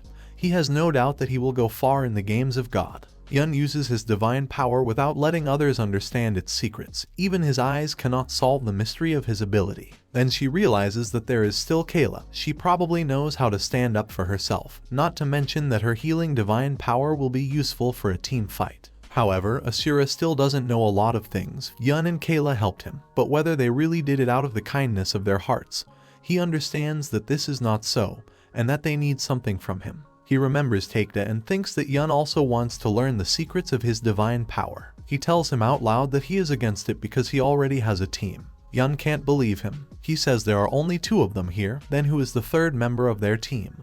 Then Taekta appears and says it's him. Yun recognizes him and calls him a stupid man who summoned his blade in the waiting room. Yun takes off his glasses again and asks Taekta to tell him what color his eyes are. He aggressively says what difference does it make, because everyone will not care about the color of his eyes when he cuts them out. Then he lowers his glasses, his eyes start to burn. He tells him to believe that he will not care. Then Kayla stops him, putting her glasses back on. She tells him to stop and be kinder. Yun is silent at first, and then he laughs gaily, saying that it's just a joke. Taekta gets annoyed with his behavior. Yun scratches his head and says that it looks like he will have to look for a third team member elsewhere, which is bad because he thinks Asura has a lot of potential. Yun slaps him on the shoulder, calls him handsome and says that they will see each other soon. They leave. Yun tells him to try not to die, because he would like to chat with him again sometime. Taekta says that he is strong, and that he is the second strongest of all those he has seen in the castle. Asura asks if there is really someone stronger, maybe he is talking about himself. Taekta replies that this is not the case, because the bespectacled man is stronger than him. Asura says to himself that if the gods hear his prayers, he would not want to meet Yun and Kayla in the near future. He asks who is the strongest then. Taekta says that if they run into him, he will inform him. Taekta pays attention to Ira and asks who she is. Ira introduces himself, stretches out his hand with a smile and says that Taekta is probably another partner of Asura. Taekta doesn't understand what she wants to say. Asura awkwardly begins to say that they needed a third person. Taekta begins to get angry. Apparently Asura forgot to ask him. Asura says he didn't even know if he would be his partner in the third round. Taekta asked what he was carrying. He was not going to show his strength to everyone, as long as there was enough Asura. Ira laughs and says they seem to get along well. She promises that they won't regret taking her on the team. Taekta looks at her disapprovingly, and then abruptly turns away and says that okay, she'll come down too. He orders the two to follow him. Ira asks Asura if he is always so bad. Asura awkwardly replies that she will get used to it soon. She clarifies his name and asks him where they will go. Taekta says that Asura never learned how to summon his weapon. He says he doesn't want their team to be dragged down by some kind of ballast. We need to show him how it's done. He tells them to move before he changes his mind. Asura is encouraged to learn how to summon weapons. He remembers his weapon in the first round, about the glaive. He still remembers how comfortably she lay in his palms, as if he had spent his whole life with her. He looks at his hands and thinks, even now his hands are constantly shaking. He can easily imagine all the ways how to use this glaive. His mind stores years of experience with this blade, but he does not remember any such training. He remembers the cross that the Eppa gave him after the end of the second round and wonders what it means to him. Taekta says that his weapon is an extension of himself. He asks if he called him in the first round, so let him try to remember the feeling he experienced then. Asura is trying hard to remember and understand. He thinks that energy began to emanate from the center of his suit, and then it gushed into his palms. He does not understand how this flow of energy began. Taekta says that every person has a defining feeling. He tells him to evoke this emotion in himself, and a weapon will appear in his hands, which is nowhere easier. Asura again reasons out loud that it actually means that defining feeling. Ira asks him if God hasn't told him anything at all. Ira immediately stretches out her hand, energy appears there, after which a gun-like weapon gradually appears in her palm. Ira says that after the first round, God reminded her of a feeling from the past that allows her to summon his weapon. Asura asks what kind of feeling it is. Ira turns the gun in the palm of her hand and says that this is a feeling of strong aspiration. Asura is surprised by this answer. Ira says that when he first summons a weapon on his own, he will be able to do it without hesitation, but first he needs to overcome the difficulty associated with his summoning. Then she adds that the call from the first round does not count. In her opinion, God helped him with it. She asks if he didn't even hint to him what feeling he should feel. Asura replies that there was not even a conversation about weapons, especially since at first he was handcuffed at all. Then Taekta and Ira come in shock. They wonder if he could survive after. Asura awkwardly replies that, fortunately, yes. Taekta doesn't understand why he was handcuffed in the first round. No player he knows has started the game of God in such a position. Ira asks if he has any guesses. Taekta replies that there is not a single guess.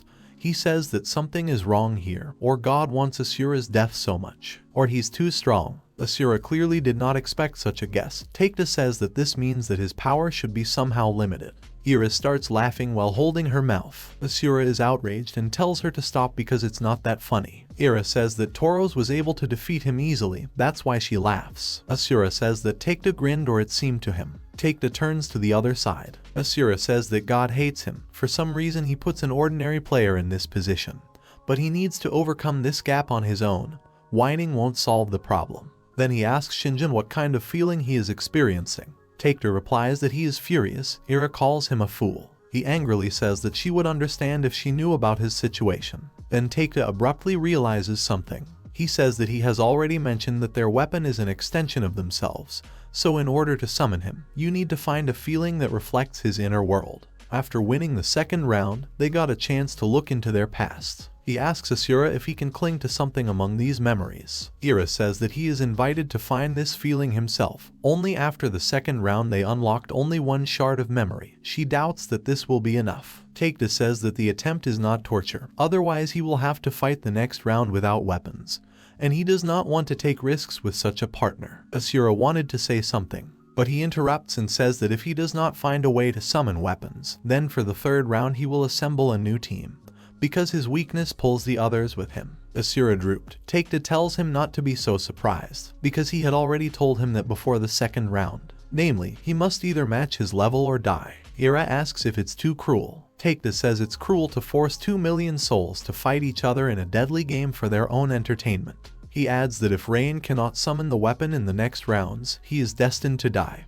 He will not go to the bottom with him, considering that their opponent could be a monster like that bespectacled man. Ira turns to Asura and says that he will succeed, because he has already surprised her once. Asura remains in thought. He repeats in his head to find the feeling that defines him, to search in his only memory. He remembers when he touched the surface of the cross, images of the past lined up around him like a simulation. He breathed in the freshness of the forest and felt the wind of an unknown land caress him. He saw his sister, Ikika Asura, but what kind of emotion is he looking for? Why can't he find the right option? He needs a special kind of rage, or a certain aspect of love. What should he feel? From just one grain of the past, which he did not even suspect, he needed to extract what defined him, although he did not even really know himself. He remembers crying bitterly, sitting on his knees in front of a flower with purple petals. He remembers the robot's words that he gave him a gift, a reason to live. He thinks that if God had not chosen him to participate in his game, he would not have had to worry about his life every day. This monster took his life, his personality,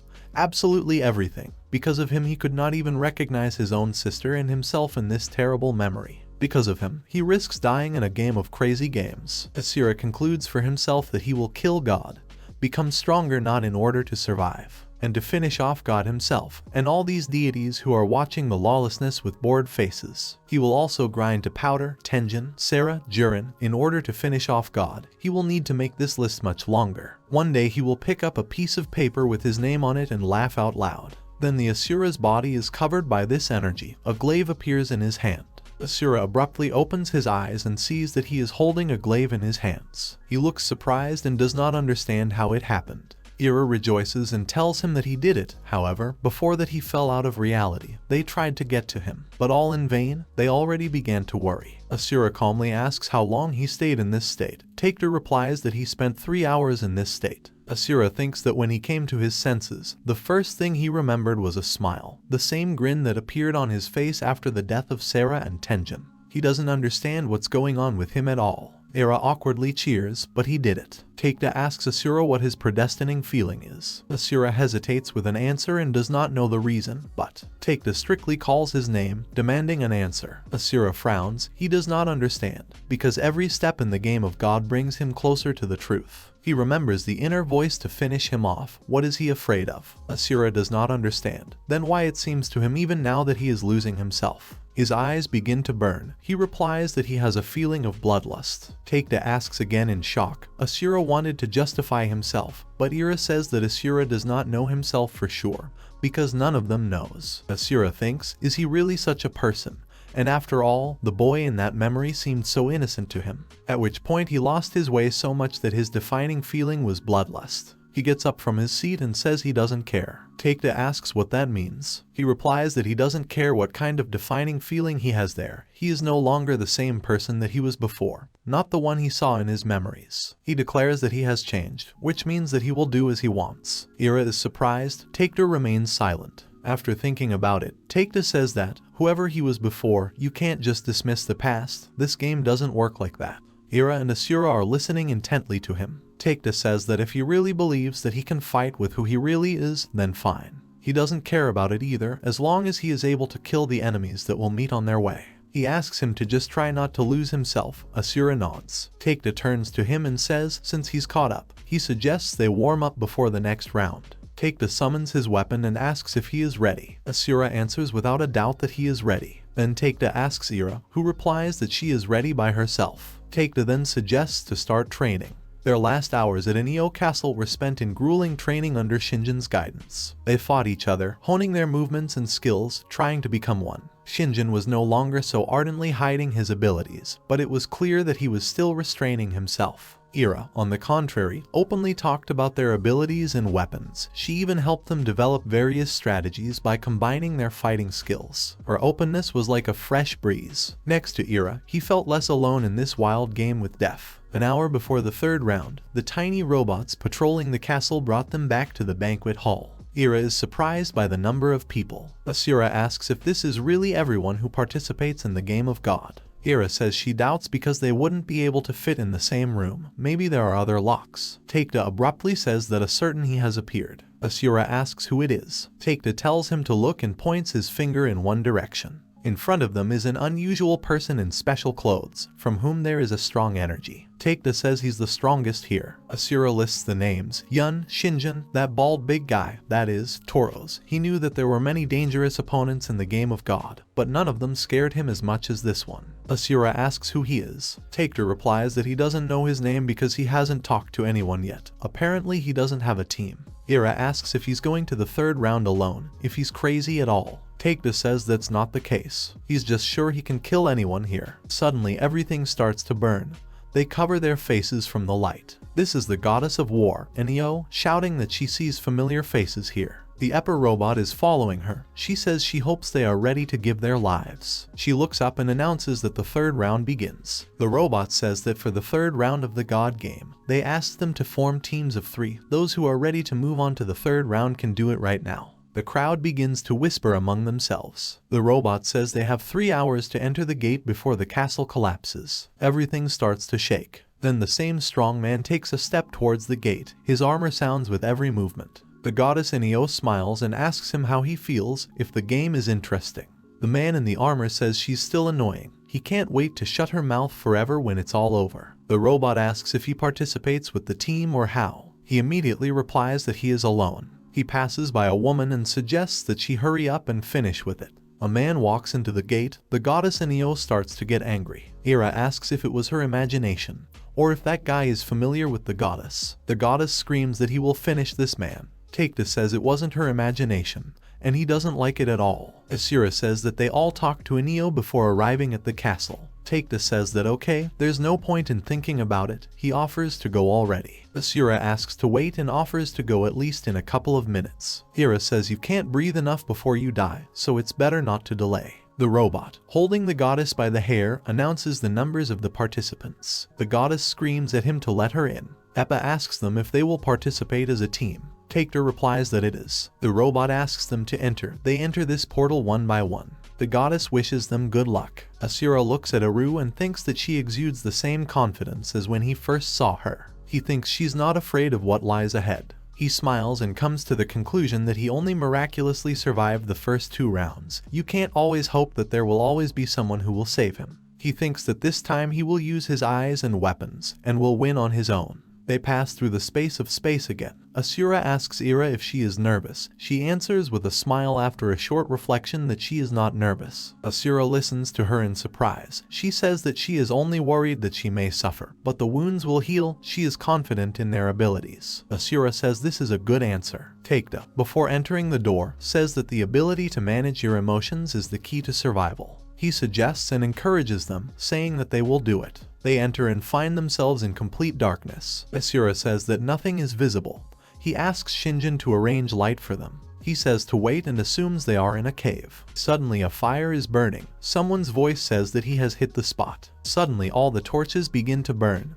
They become alert. In front of them is a man with pink hair, whose appearance looks like a monkey. Asura asks if it's really a monkey. Ira says that his body is human. Takeda is tense. Ira asks him if he knows him. Takeda replies that he knows, and that meeting him does not bode well. This is Sun Wukong, the Monkey King. Sun says he is pleased that they have heard about him. He welcomes them in the 3rd round, and that now he will tell them what's what. They will be playing Capture the Flag. The 3rd round begins. 498,851 participants are left alive. The Monkey King says they are going to play Capture the Flag now. He tells me that Enio made some kind of mess, so they had to call him for the 3rd round. He asks if they are lucky to have such a curator. He wants to see if they can surprise him. He pulls a gun out of his hair and asks them to tell if they like games. Asura doesn't understand where this staff came from. Ira starts shouting that she likes to play, and Takeda tells the king to explain the rules already. He takes offense and says how rude it is. He starts saying that somewhere in the cave there is another team. Each is given a flag to win. They need to steal the enemy's flag and deliver it to their base. Takeda says that, it turns out, they need both flags to win. The king says that it is so and asks because it will be fun. The Monkey King laughs and says that for about all 3 hours, of course, murders are allowed. Takeda says, well, of course, how different. Ira raises his hand. The Monkey King asks if there are any questions. She asks what will happen if they lose, as usual. The Monkey King says that's not the case, because this round is slightly different from the previous ones. If they lose, he will spare one of them of his choice. The guys are tense. The monkey says that the other 2 will be eliminated. He asks them not to worry. Even if they lose, there will still be a chance to make it to the 4th round. He tells them to entertain him. He taps his staff and says that he will go to explain the rules to the 2nd team. The round will start when the timer goes off, but for now they should sit still. The king angrily says that if they cheat, he will kill them himself. He added that he wished them good luck. Asura says he still thought Appa was infuriating. He asks the others what their plan is. Takeda starts saying that they don't know who their opponents are yet, and he is the strongest of the 3 of them. So, Ira interrupts and says that yeah, of course, with sarcasm. Takeda says that he will remain to guard the flag, and they will take up the offensive. The safest option is to split up. Ira asks him if he really thinks he's worth the 2 of them. Takeda gets angry and says that if she wants to stay at the base. Ira immediately replies that no, she will manage. Then she points to something and says that the game has started. Ira leaves and tells Takeda that they will return soon with the flag, so let him try not to lose them. Asura awkwardly follows her, and Takeda gets even angrier. Takeda tells her that it would be better if she worried about herself. Asura exhales and says that this is their team. The countdown begins. 2 minutes 59 seconds. Ira and Asura leave. Asura tells her to finish it together. The 3rd round begins. They walk through the cave. Ira tells him that he doesn't seem to be afraid at all. Even when he was fighting with Toros, he seemed calm. Asura says that calm is hardly the right word. Rather, he just froze. He says it's strange, but as soon as he starts fighting, it's like a switch clicks in his head. At moments when the truth is worth being afraid of, he feels nothing, fights, murders, all this seems absolutely natural to him. He says he just wants to know why he can turn off his emotions so easily, why he is not afraid, why his defining feeling is bloodlust. He puts his hand on his chest and says that it is already the 3rd round, and he still knows almost nothing about himself or about the sister he is looking for. Ira asks if she was in the memory that was returned to him. He replies that yes, although he is not sure that he would recognize her now, she could have been in the castle, and he did not pay attention. Asura asks her if she is looking for someone too. She replies that she is not looking. All the participants she met over the past rounds are either looking for someone, or they want to achieve a certain goal, to become the strongest. For example, on a piece of paper, only the name and age were indicated. She had no one to look for. It's unsettling. Everyone has at least a written reason to continue living, and she has nothing. Tears are streaming from her eyes. She says that even the memory that was returned to her turned out to be some kind of nonsense. Asura asks her how she feels. Don't tell her if she doesn't want to. She says no, it's fine. She tells about her memory, where she was still a child, sitting on the floor. Blood was flowing from a wound on her forehead. Someone was standing behind her, but she saw only an ominous shadow. Asura smiles and says, does she really want to say with such a dream that she has no reason to live? He says that she needs to find out who it was and get something out of him. Hira says that such a revenge story would appeal to someone like Shinjin. Asura starts laughing and says that he is so self-loving. She also laughs and agrees with him. Ira tells him if he knows she's glad he chased her down that hallway. He scratches the back of his head and says that he did not pursue her. Ira laughs and pretends to believe him. She says that if he hadn't done it, she wouldn't have met a fearless stupid boy who can make her laugh even during this crazy game. Asura looks at her, and she thanks him for it. Asura begins to blush and thinks that since he got into the game of God, not a single person has tried to be friendly with him. Even Shinjin and Yun were only interested in the secret of his divine power, but about the Ira, he would dare to call her his first friend in this hell. He didn't feel alone in the fierce battle for survival. Taekta reflects that he underestimated his opponents in the 2nd round, so it won't happen again. He hides behind a stone, watching the flag, then stones begin to fall from above the cave. Taekta immediately reacts, comes out from the side and puts his sword to the stranger's neck, which is hanging upside down. This stranger turns out to be the Monkey King. Taekta calls him a macaque, and he smiles broadly and asks how he is doing. He says suspiciously with a smile that he did not think that their paths would cross again so soon. The Monkey King says that he did not think that their paths would cross again so soon, but he found a team for himself. He calls him his boy and says that he is growing up. Taekta tells him to shut up. He says it's against the rules to interfere in the game. He knows that God will rip his head off. The macaque says tiredly and boringly that these are the rules, and that Taekta has always been such a bore. He tells him not to worry, because someone will not appear here soon, because the cave is big, and he did not just give them so much time for this round. The Monkey King comes down to him and offers to make a deal. He says he will become his sponsor and make him his champion in exchange for one favor. Taekta immediately asks what the catch is. The monkey says he knows what he wants Taekta, but this is not impossible, because he knows, however, in order for everything to happen, he needs to become the strongest and recruit as many sponsors of deities as possible. Taekta asks what he wants from him. The Monkey King excitedly shouts that he wants everything to work out for him. Taekta asks why he is suddenly. The macaque asks if he's still asking, because then there will be real chaos. His reason to win is one of the craziest in this game, and he likes it. Then he calms down and says that he wants more than that. He tells him to kill his new comrade, Erupak. Taekta's eyes open wide. The macaque says that if he can finish her off, he will invest in him and become his sponsor. Everything is simple. He says it's not necessary to kill now. He gives him 3 rounds, including this one. If she dies herself, the deal is off. He wants it to be him who wrings her thin neck. Taekta asks him what she did to him. He says that she did nothing. He wants this person to pay for what he did several centuries ago. Taekta begins to get angry and asks if he is implicating his personal motives in independent competitions. The macaque slaps him on the shoulder and says that come on. They both understand that God's game is not just entertainment. He says that for someone like him to kill an almost unknown girl is a piece of cake. After all, he has done worse things. Taekta says, who knows, maybe when it's all over, he'll kill this macaque too. He notes that this is a great attitude and that he believes in it. After these words, he abruptly disappears. A small fly appears instead, which says that only those with the strongest will survive. Takeda watches the fly and thinks that if he kills Iru, what will Reyan think of him? Then he wonders why he cares at all. He calls him just another stupid competitor on a step towards his goal. He doubts and wonders if this is true. At this time, Asura tells Ira that they have been walking for an hour, if not more.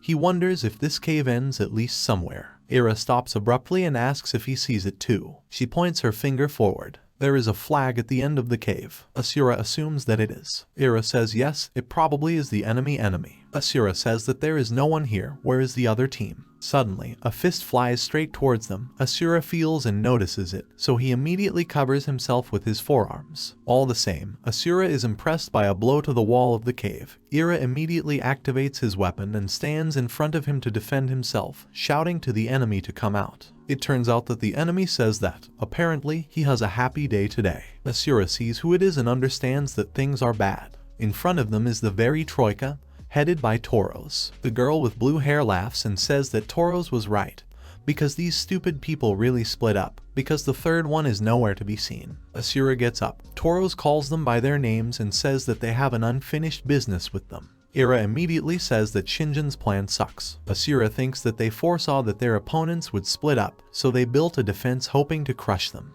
He thinks, of course, 3 hours is enough to stop the attackers, and then go on the offensive, and now they are outnumbered. Toros says that, apparently, the gods are on his side, since they drove the prey right to his feet. He turns to the girl, calls her Callista, and says that the boy is his. She yawns and tells him to do what he wants. Callista calls up her weapon and asks Ira, clarifying her name. Toros told them everything about her. She asks her to remind her who her patron is, whether it is Zeus. Ira replies that it's a marshmallow. Callista starts laughing and says that her deity is weak and squalid. Ira gets angry and shouts at her to close her mouth. She attacks her first. Callista manages to make a barrier of ice. She says how nervous they are. Ira sees that she has a divine power based on ice, and then adds that she will have a lot of problems attacking her again. Callista does not understand why she is aiming at the wall, and then abruptly realizes that she has activated her divine power. Ira's attack goes along the wall, bypassing Callista's ice barrier. She understands this and immediately causes another barrier. Callista tells her that Toros has told her about all her tricks. Maybe she has some other tricks besides the envelope bullets. Asura thinks it's a pity that Toros managed to blab to his friends about the abilities of the Ira, but Callista doesn't seem to know the main thing.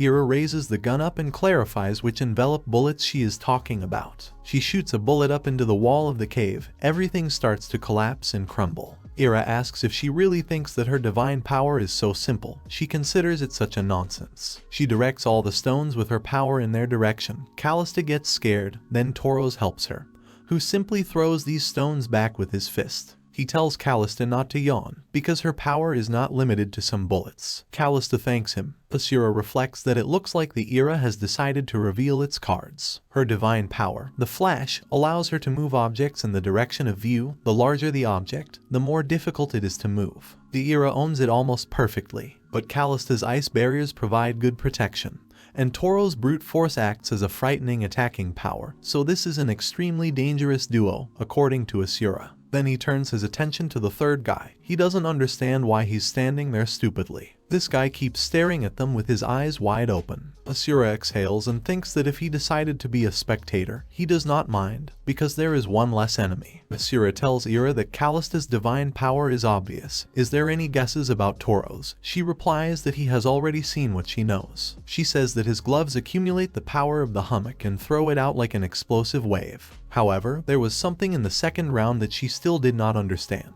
Asura comes forward and says that this is enough, because his eyes will see what is hidden. He activates his weapon and asks Ira if she is ready. She asks if he really decided to steal his question. It was he who was going to poke into them. Then Ira smiles and says that, although he was always ready for madness. Asura moves from the spot and rushes to the enemies with unreal speed. Ira shouts after him that he is a fearless stupid guy. Toros says they'll finish them off. Callista says she's in favor. She activates her power again and lets the ice rudders into Asura. In a moment, he realizes that her divine power is not limited to ice arrows. He abruptly dodges and moves on. Ira looks at him with excitement. Callista continues to stare in surprise. Toros attacks him with his fist. He dodges. His eyes are working. He sees that his gloves have started to glow. Then a huge hole appeared in the wall in the direction of the impact of the hummock. Asura wonders if I could survive such a blow. He knew that Toros was strong, but the gloves made him a real monster. He tells himself not to think about nonsense. After that he attacks with his glaive at Toros, who stops the blow with his gloved fist. Asura reflects that if he goes on the offensive, he will not be able to carry out another attack. Asura pulls his glaive towards him, and then abruptly strikes several blows in a fraction of a second at Toros, who manages to follow his movements and reflects all his blows. Asura begins to get angry and worry why he doesn't see a single loophole. Here he bends down and makes a cut with his weapon, but Toros jumps and dodges the blow. Asura raises her head and realizes that Toros wants to counterattack. Toros raises his fist with a flourish, and Asura, while he is in the air, he decides to come from behind. He dodges and leaves the place of attack, moves at high speed and decides to hit him from the blind spot. He says to himself that although the Taurus is completely open, he still does not see an opportunity to finish it off. He does not understand why this is so. He looks down and sees that his body is frozen by Callista's magic. He understands who is bothering him. Callista has been covering for Toros all this time. When he fought an opponent one-on-one, he didn't even have to think about the fact that his teammates could nullify all his successful attacks. Here Toros says that Asura is even more brazen than he thought, and punches him right in the stomach. Asura abruptly flies back. He is imprinted into the wall next to which that third assistant of theirs was standing. Ira shouts his name and continues to just stand there. Toros approaches him, calls his partner Heighten and tells him not to touch him, because Asura is only his. Heighten looks at Asura and has nothing against it. Asura is sitting all bloody against the wall. Heighten says he doesn't want to play with someone else's food. Toros says to enjoy it properly. He takes him by the head, lifts him up and says that now that his eyes are visible to him in the smallest detail, he understands that he has already seen them. He asks the Asura why they have the same eyes with God, who he is to him. Asura opens his eyes hard. Callista is outraged. Is he seriously going to interrogate him now? Let him finish the guy off quickly. Then Callista's body is pierced by a bullet. She falls back. Blood gushes out of her body. Toros turns around and calls her by name in a panic. Heighten continues to stare at them in surprise. Ira with a new weapon tells Toros to let Reyan go because he hasn't dealt with her yet. Her eyes are burning with different lights, one blue, the other red. The further the era progresses in the game of God, the more difficult it is to go further. Everyone has a reason to fight. Even if it is a trivial survival, they desperately want to live. She wonders what is the point of living in such a cruel world. In a lonely world where everything is against you, there is only one winner in God's game. She remembers the face of God, knowing this, how to make friends, build some kind of relationship. How can she think of anyone but herself? She doesn't even care about herself, so why is he still fighting? Toros is surprised that Ira is holding a second gun. He asks when she got it, because she took advantage of me in the second round. Ira replies that this was not necessary. Toros screams, was there really no need, and therefore her partner's head shattered into pieces. He screams that she is selfish. He says that all this time she had the power to save her partner, but she decided not to show it. Why is she now revealing her cards for some stupid guy? Ira doesn't understand why either. She remembers her partner saying that the two of them would make it to the next round, and that she knew it. She promised that they would find a reason to return the desire to live to the Ira. She remembers the second round when her partner asked her to save her. She saw how Toros was squeezing the girl's skull, and her body was still shaking. She barely says she can't and screams in pain. The Ira did nothing. In the next second, a crunch was heard, blood flew apart. Ira remembers that Lily, her partner, remained selfless and optimistic even in this hell. If anyone deserved to survive, it was her. No matter how many shots she fired at Toros in the second round, he stood firmly on his feet. Maybe if she had pulled out the second gun, she could have killed him faster and saved Lily. But does it really matter if her partner died in the end, and not herself? After all, every participant in the game of God is her enemy. God and the corpses of the people who were killed by her appear in her mind. She doubts the phrase that everyone is her enemy, and wonders if this is true. Ira says she shouldn't have held back until the last. She shouldn't have let Lily die like this. She screams that this regret has been haunting her every minute since the end of the second round. She admits that she was so stupid, thinking that she could fight alone. It was a mistake, so she won't let him kill her teammates anymore. Then Callista gets up and tells her to leave the snot for later, because she shot her, so let her say goodbye to her life. Ira crosses his pistols and asks, really, and attacks again. Callista holds one shoulder and does not understand if she will do it again. Toros shouts to her that this is a trap. She does not have time to react as Ira attacks. Callista realizes that she cannot get out from behind her icy walls. She can only block the front. He Here Ira utters the word spark, after which the entire wall of Callista collapses, and Fields pierces her right in the stomach. She coughs up blood, not understanding how Ira did it. She asks how she was able to break through her defenses. Ira approaches her and says that the divine power of Zephyr manifests itself in different ways depending on the gun. The first is related to the flash, which allows her to bend small objects and control their trajectory with her eyes. She aims directly at her and says that a spark is concentrated in the second gun. With its help she can control the acceleration of visible objects. Toros looks at them in horror. Ira says that she has already made a mistake once.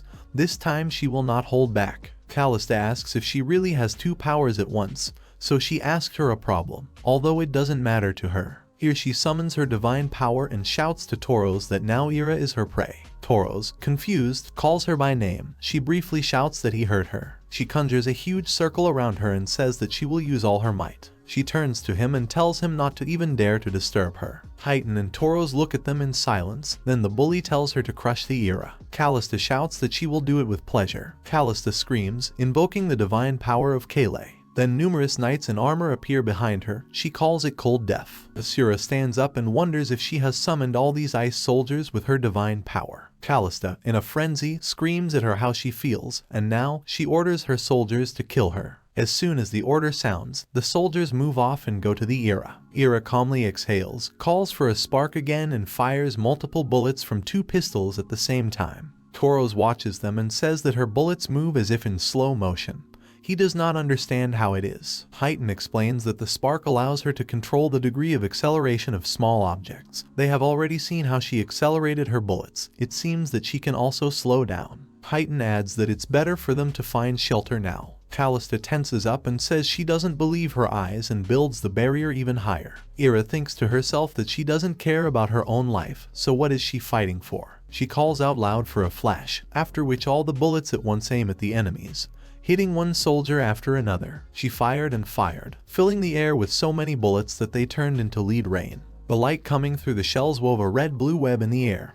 Hundreds of bullets bent, accelerated, slowed down, ricocheted, and finally hit the target. She, Ira, ruled them. She fired a hail of bullets down on her enemies. The soldiers in turn fell lifeless to the ground. They gradually disappeared, and Callista's barrier became lower and thinner. She plummets down and starts coughing up blood, holding her stomach. Ira thinks maybe she doesn't need to fight for herself, she will fight for others, for her friends. It doesn't sound so bad, in her opinion. Asura smiles and thinks that she did not do this during training. Toros stands silently. As soon as Ira approaches Callista, he shouts her name. Tears begin to flow from Callista's eyes. She raises her head. Her face is covered in wounds and abrasions. She tells Toros that it looks like her fate is now in his hands. Before she can say anything else, Ira mercilessly shoots a bullet right into her head. She falls to the ground, bleeding. Toros looks at it in horror. Asura opened his mouth in shock. Even Heighten, who usually stands without emotions, was surprised at this outcome.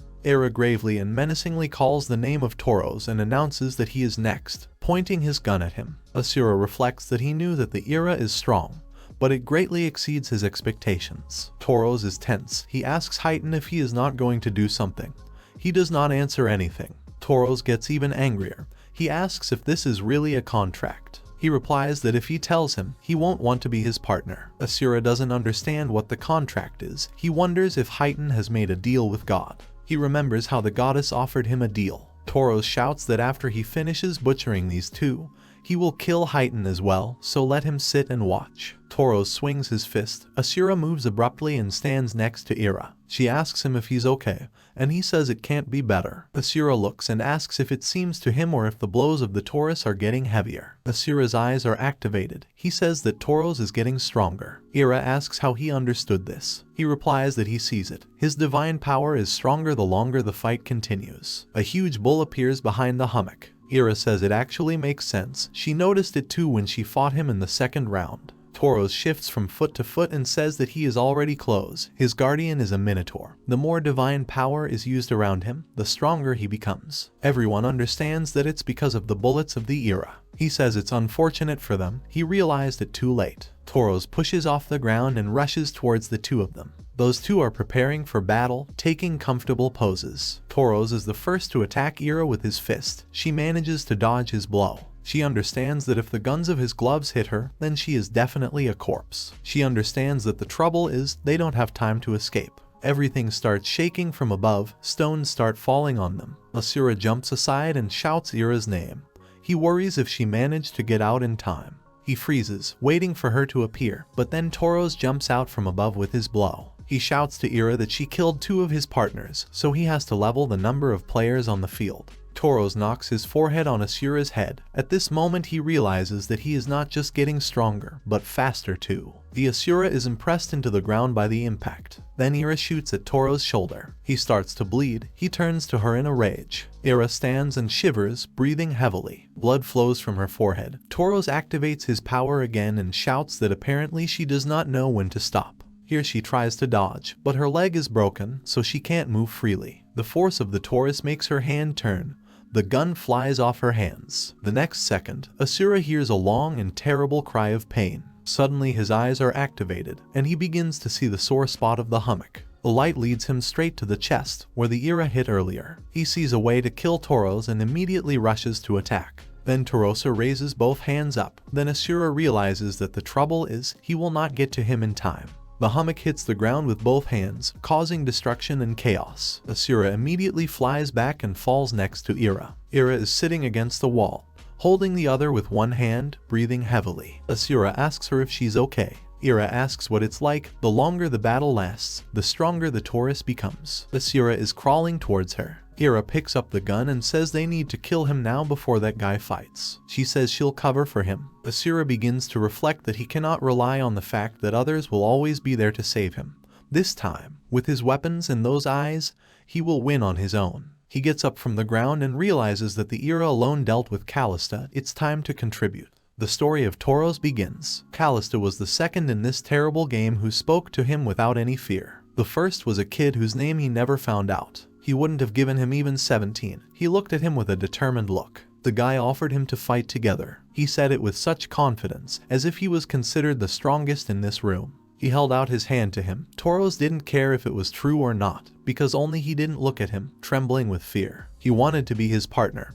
He was going to escape with him, but the second round did not go according to plan. He wonders why this is, why he had to die. If only he could protect him. Most of all, he regretted that he never found out his name. He was then asked how about a second chance. God asked him how about a chance to avenge his partner. The rage he experienced during his lifetime burned just as brightly even after death. He could not rest in peace knowing that the killer of that kid was still alive. When he woke up, he realized that he was still in the mortal world, screaming in despair on the floor of Aeneo's castle. Then Callista came up to him, saying that he was powerful and he was roaring here like a girl. She asked him to be careful. If he flaunted his weakness, he would immediately become an easy prey. She held out her hand to him, called him a strong man, and asked him to tell her what had happened. They didn't have that much time before the start of the third round, but instead of coaching or looking for a team, she sat and listened to him. She said that revenge wouldn't make her feel any better, that Toros didn't know this guy.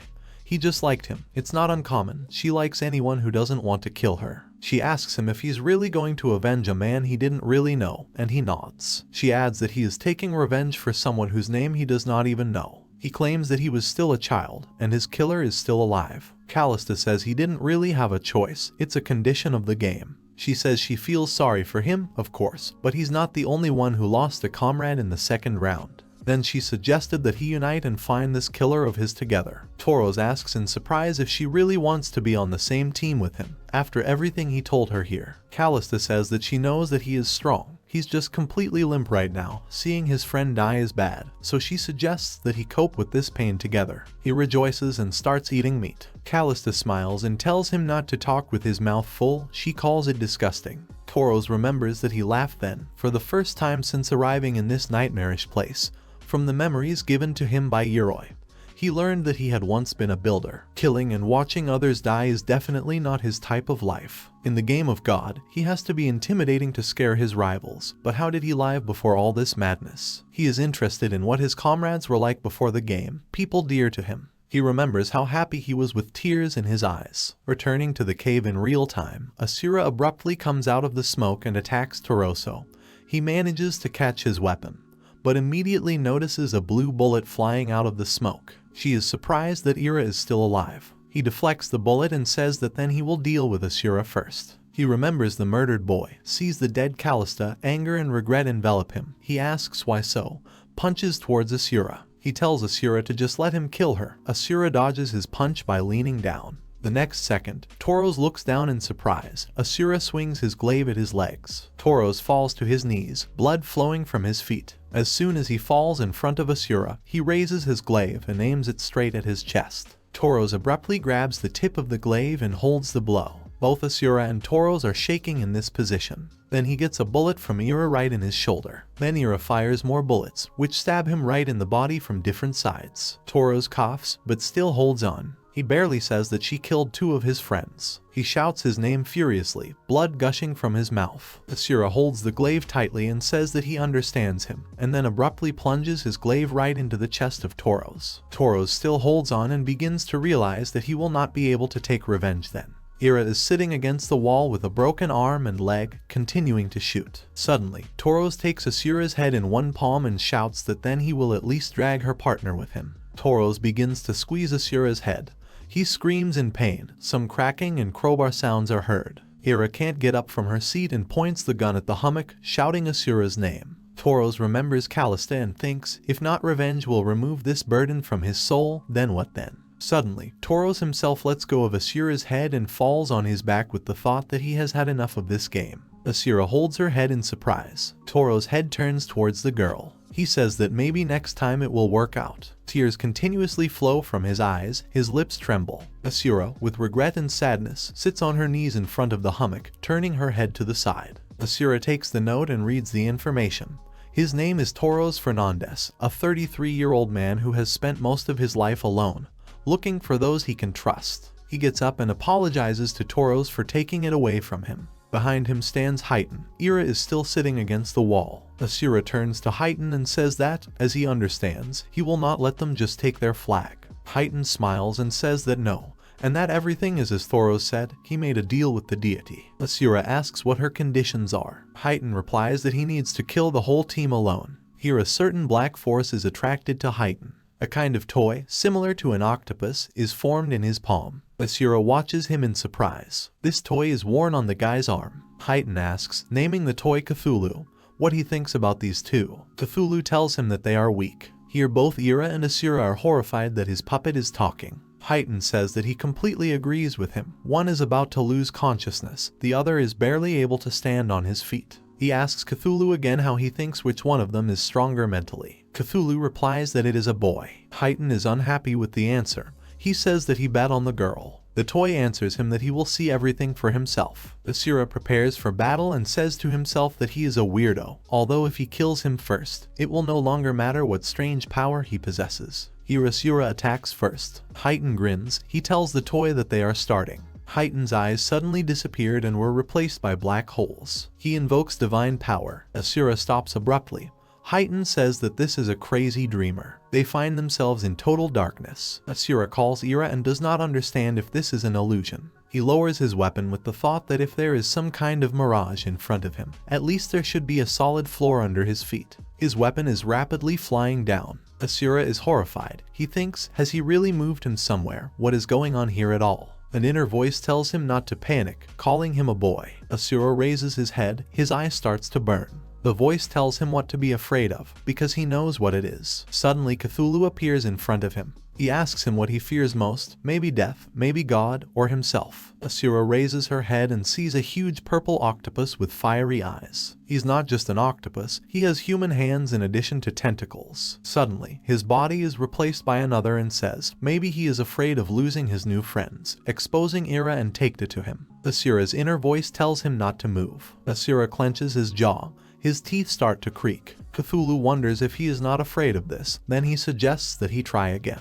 He exposes his sister to him. Cthulhu asks him if he is afraid that he will never find her, or that he will never know the truth about her, about himself, the truth that his god has hidden. Asura shouts at him, asking if he is a deity, so what did he forget in the game of God? Cthulhu answers, and who said that deities cannot participate? Then he adds that he has already met such a participant. Asura looks at him in disbelief. Cthulhu says he has yet to find out why this game was created. He was not recorded as a participant, he is just a part of the divine power. Asura understands that the divine power and Heighten's weapon are interconnected.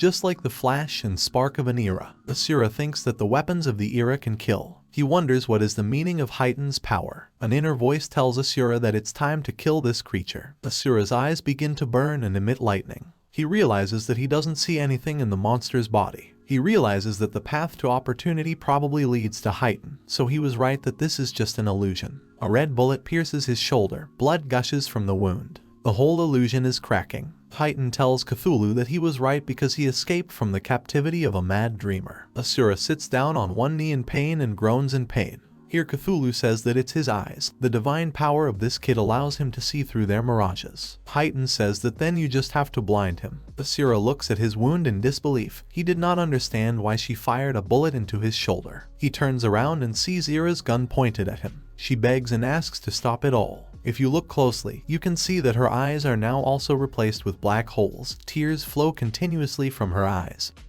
He says that you should not do this to her. Then Asura runs to her and shouts to stand, trying to explain that this is just a mirage. She says she can't stay strong, that she can't take it anymore. Ira puts his own gun to his head. She asks forgiveness from someone in her dreams. A shot sounds. Asura is standing right in front of her, holding her brush with the gun pointing upwards. Ira raises her head in surprise, as if she sees something. Asura's face looks at her in bitterness and pity. Suddenly, Asura's lips begin to tremble.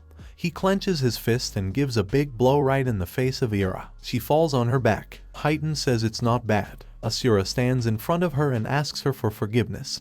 He says she deserves better. Asura says to himself that it's not his fault, and then he turns sharply towards the enemies with anger, saying that it's Heighten's fault. Heighten insanely shouts that when he watched them fight with Tauros and Callista, the era seemed more interesting to him. He claps his hands as if applauding. Heighten blushes and shouts that there is something like that in Asura. He asks him, he's crazy in a way. Asura looks at him, doesn't answer, and then asks what he's talking about. Here Heighten asks. Asura hears this bloodthirsty voice in his head. He keeps laughing and says that Cthulhu has told him something about him, something he knows about himself. Heighten asks him to believe that Asura is much crazier than himself. Asura doesn't understand what he's talking about at all. He reflects to himself that Heighten used to be calm and quiet, but after the call of Cthulhu, he began to lose his normality by the second. He wonders if the divine power of Cthulhu is gradually driving its owner crazy. Asura asks Heighten out loud what he found out about him. Heighten holds out the toy and asks if he really wants to take a look at it. He says that then let him watch and conjure again, summoning this black magic. Asura feels that she is losing her footing between her legs and falls down sharply, twitching her arms. He screams in fright. As a result, he finds himself in a head-down position and calms down from what he sees. He doesn't understand what it is. He sees small windows of memories where different personalities are depicted.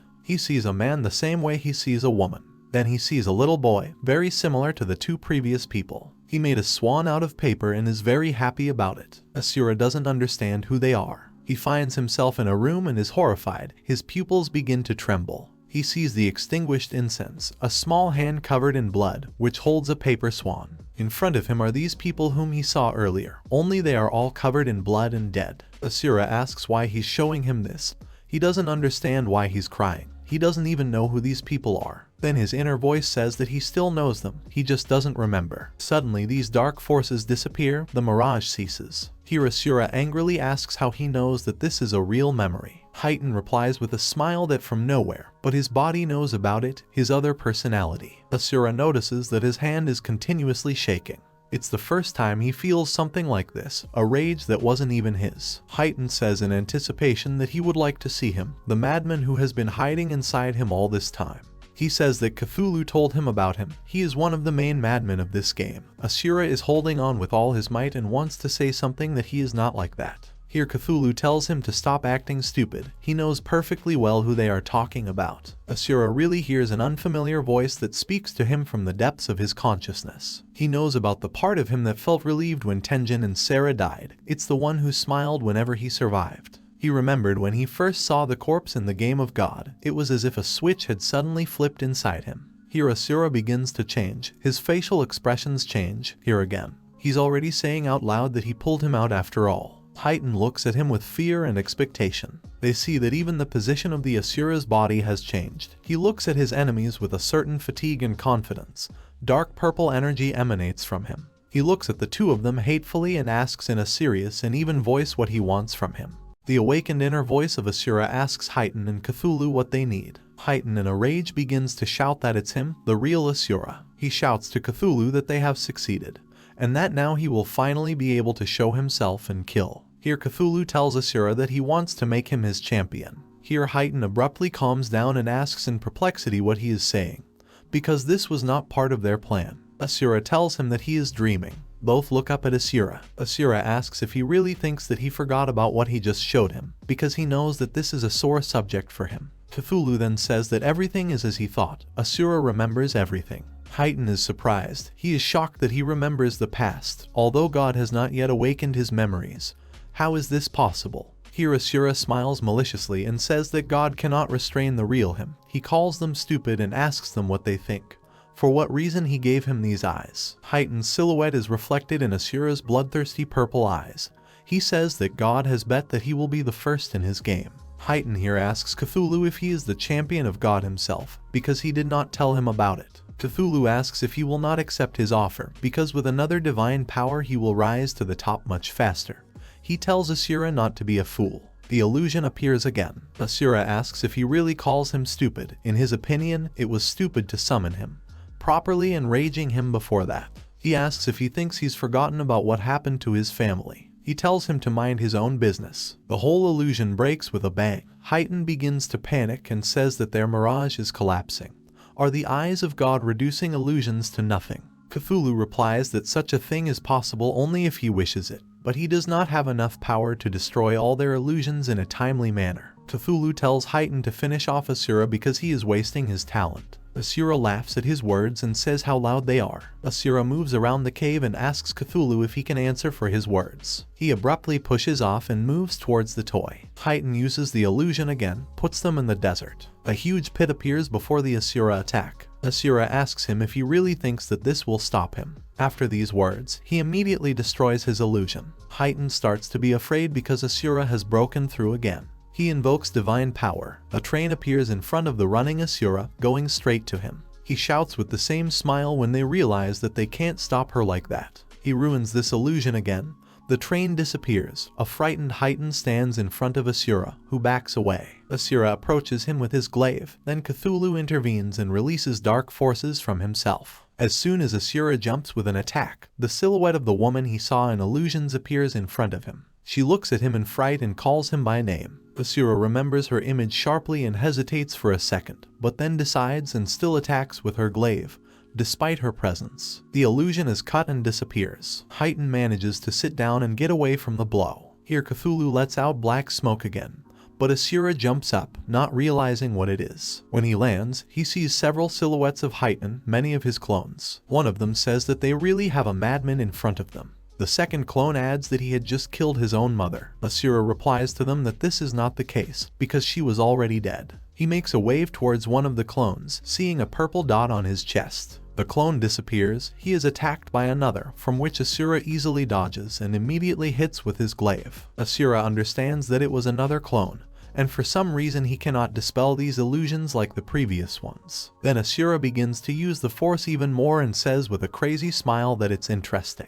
Several of Heighten's clones come to him with wild expressions on their faces, and Asura says that they have him full of surprises. Asura's inner voice says that Heighten's divine power is not as simple as it seems. By making eye contact, he can drag the opponent into the illusion of his own authorship. This is how he easily destroys those who are weaker in mind, but Heighten is able to create illusions in the physical world. He saw a path to opportunity. However, it disappeared as soon as he struck, which means that Heighten can switch places with his illusions. He knows that he will ignore an overly pretentious illusion, which is why he created his clones, behind which you can hide and move between them, turning them into a threat to him. Asura smiles broadly and says it's entertaining. He abruptly moves from his place, saying that this is much more interesting. Asura jumps first on one Heighten. Then his inner voice tells him that the real one has moved from his place. After this sign, he directs his glaive back without turning, thereby piercing one Heighten in the stomach, but this one turned out to be only a clone. His inner voice says that there were 2 movements in 1 second. Asura looks around. His inner voice tells him that he is looking for his weak spot. He turns around and grabs one Heighten by the head. The Heighten does not disappear from the touch. so it is clear that it is real. Asura smiles broadly. The inner voice also speaks happily, that's where it is. Heighten does not have time to do anything, as the Asura, holding him by the head, imprints him into the ground. His glaive flies straight into Heighten's face. As soon as he touches it, the clone evaporates again, leaving black smoke behind. This black smoke bypasses Asura.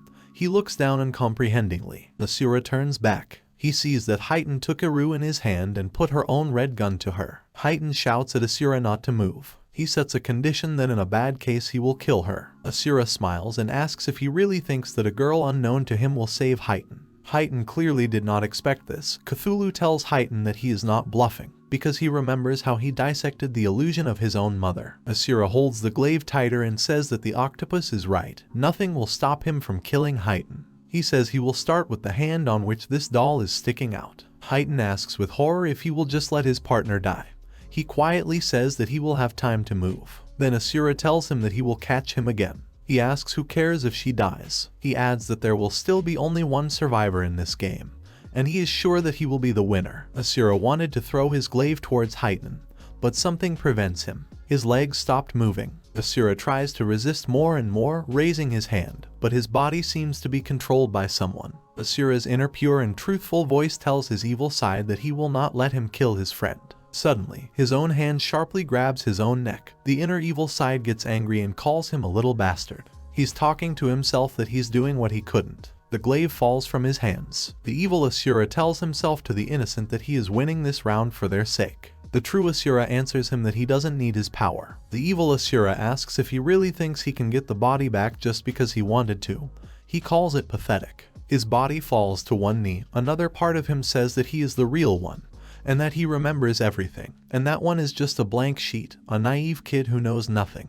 The true Asura answers him that then he will become a naive kid who will find the truth himself. He will not turn into someone like his evil self. Asura's body falls forward on all fours. He smiles and asks if he really thinks he has a choice. The further he goes in this game, the more he will become like him. You can't run away from yourself. Heighten watches the painting in surprise. Then Asura abruptly gets to his feet and looks at them with a clear look. His innocent side has come back. Asura says he will run away from it. Heighten tells him not to overestimate himself, because he just missed his only chance to defeat him. Asura says he thinks he doesn't need the girl anymore and is going to pull the trigger. Then suddenly someone appears and pours fire on Heighten. It's Taikta who abruptly comes, takes Ira to himself, leaving Heighten on fire. Asura understands that it is Shinjin. Here Heighten again holds out Cthulhu and says that's great, another pathetic midge. Taikta turns to the corpses and says that, as he sees, they were not bored here. Taikta tells Asura to take Ira with her and run for the flag, because there's not much time left for this round. Then Asura comes up to him, puts his hand on his shoulder and says that no, he will take care of all this himself. Taikta turns to him. Asura says that he will take over Heighten and make sure that he does not interfere with them. Taikta says that Asura is injured after all. Asura says that this is another reason why he should capture the flag, especially considering that their lives depend on it. He adds that his divine power is perfect for a fight with Heighten, so he asks to be allowed to finish him off with his own hands. Taikta is surprised. He thinks that in just one round, this guy's aura has changed beyond recognition. Taikta takes Iru in his arms and says that such a deal suits him. He asks Asura not to die before the end of this round. Asura wishes him the same. Asura also warns Taikta not to look Heighten in the eye, otherwise he will fall into the trap of his illusions. Taikta obeys him. They are surrounded by numerous Heighten clones. Asura sees the path of opportunity. Heighten raises Ira's gun. Cthulhu says that he will introduce them now. He fires a bullet. They react immediately. Asura covers Taikta with Ira. Then they realize that it turns out that his clones are just an illusion. He himself can only attack from one place at a time. Taikta says to himself that Reyan is right. The power of his eye is much better suited to fight such an opponent. Even if he is wounded, he should trust him. Here Heighten abruptly points his gun at Taikta and fires a bullet. Taikta realizes that everything is going to be bad now. Then Asura appears and just cuts the bullet with his glaive. Heighten stops in disbelief, not believing his eyes. Taikta is also surprised, realizing that Asura just cut a bullet. Asura at this time reflects another bullet. Taikta thinks that bullets can come from anywhere with blinding speed, but Reyan is so fast that he manages not only to see them, but also to react. Here all the Heighten clones start firing bullets in their direction. Asura copes with everyone in a flash, removing one by one. Takeda thinks that Asura really took a step forward. He quietly thanks Asura and says, as he leaves, that it's time for him. He moves around the cave at high speed. Titan takes aim at Takeda. At this moment an Asura appears with a glaive and plunges it right into Titan's chest, so that he evaporates into the air. Suddenly, a red bullet appears right in front of Asura's face. He abruptly raises the glaive and releases it just as abruptly, cutting the bullet in an instant. One clone of Titan says with concern that the guy in the mask has escaped. Another of his clan tells him to forget about him because something has changed in Asura. Cthulhu tells them that his reaction speed and the movements themselves have become much faster than before. He recalls the battle with Tauros and says that now he looks more like his true self. Titan says that seeing the trajectory of bullets is one thing, but having time to react and dissect them is a completely different matter, because most people are not able to cut a single bullet, let alone dozens at a time. He adds that Reyan does not have a divine power that would increase his speed. This can only be explained by. For him, Cthulhu says that he anticipates the trajectory of bullets even before it is fired. In other words, here Titan asks in horror if he can really see the future. The same words are repeated by Cthulhu with the same exclamation and horror. Asura says he guessed right. His eyes burn even more. He stubbornly keeps on his feet and says that he has a divine power, omniscience. Asura abruptly finds herself in her memory, where she sees the same purple flower. He takes a step and squeezes this flower. Asura says that he still managed to take control of his body, and that this is quite impressive. He didn't expect that he would have the guts to go against him. Only now they would both be killed. In front of the shell of the evil Asura is another Asura who tried to save the lives of friends. He tells the inner spirit not to worry, and that he will cope with the Titan himself. He clicks, raises his head up and says discontentedly that he does not trust him, but he also needs to survive. Here his inner other spirit agrees with Asura and then tells him to catch a hint on how to win this round. He says that the trick and the secret that God hid from him is about his true divine power, returning to a real place and time. Cthulhu says that it seems his divine power is not as simple as they thought. Titan says that he hasn't used this trick before, so why did he decide now? Cthulhu replies that maybe Reyan just didn't know how to use it or something had changed in him. Cthulhu says that whatever hidden power he has, now their opponent is on a completely different level. Titan says he doesn't care if he can see the future or not, this guy is injured. He holds out his gun and shouts that he will just keep attacking him until he weakens his defenses. Titan calls on the divine power again. All his clones shoot at him at the same time. A huge Cthulhu hangs over them. Titan reflects that most of these bullets are an illusion, but if he continues to change his position and attack him from different angles, then his eyes will definitely miss one of them. Bullets are fired directly at Asura. Titan is going to load Reyan's mind to failure, and then victory will be for him. Asura's eyes activate and he dodges all the bullets again. Cthulhu says that no man can cope with so many illusions and endless attacks. Even these all-seeing eyes will not save Reyan. In his opinion, there are 3 Titan clones in front of Asura, who continuously fire bullets at him, but they all pass by him. Titan can't believe he dodged. Is he really going to throw his glaive now? He sees that Asura is raising his weapon. Titan understands that he now needs to switch to another body. He asks himself to do it faster. Asura flies at him with a punch. Cthulhu tells Titan to stand and does not have time to tell him that this is a deception. Asura swings his glaive back, turns around, seeing Titan's real body, says that he has had enough of his games. He throws his glaive in his direction directly to Titan. Here Titan suddenly smiles at the thought that he really threw his weapon, so he considers it stupid. He reflects that even if Reyan noticed that he switched, he will have enough time to do it again. He switches, the glaive hits his clone right in the neck, the clone disappears, and Titan smiles on the sidelines that he pulled it all off. However, a powerful fist flies straight into his face, blood gushes from his nose. He falls on his back. Cthulhu in his hand calls him by name and calls him stupid. Cthulhu tries to reach him, asking him to wake up because he needs to switch. Asura holds out her hand to him. Cthulhu keeps shouting Titan's name and telling him to wake up right now because he can't lose. Asura removes the toy from his hand. Titan himself reflects to himself that Asura knew that he would switch again. He even remembers the trick when he threw his glaive and forced him to switch so that he relaxed his vigilance for a split second. His actions played into his hands. He asks out loud that he has eyes that can see the future. He gives his full name and says that he turned out to be a worthy opponent. He hopes that one day they will meet again on the battlefield. Titan closes his eyes and wishes Asura good luck in the game. Asura raises her glaive and thrusts the weapon into Heighten's body with a ruthless look. Asura pulls her glaive out of the dead body and leaves. He stops with a sad expression on his face, turns around at the corpse and sees the note. He turns back and walks away with confident steps. At this time, Taekta says that he hopes that this Asura is alive. He carries one flag to his flag, holding the Ira in one hand. Taekta stops and thinks, remembering the words of the Monkey King that he wants not only this, he asks him to kill his comrade, Irupak. He promised him that if he could kill her, he would invest in him and become his sponsor. Everything is simple. He looks at Ira's face and clutches the flag in his hand. At this time, the Monkey King's flies to Asura and says that the enemy flag has been delivered to the base, so the third round is over. He congratulates him on his victory. He reincarnates back and says it was a really entertaining fight. He tells Asura that he is extremely interested in his divine power. He reports that God has never given his eyes to a participant in the game.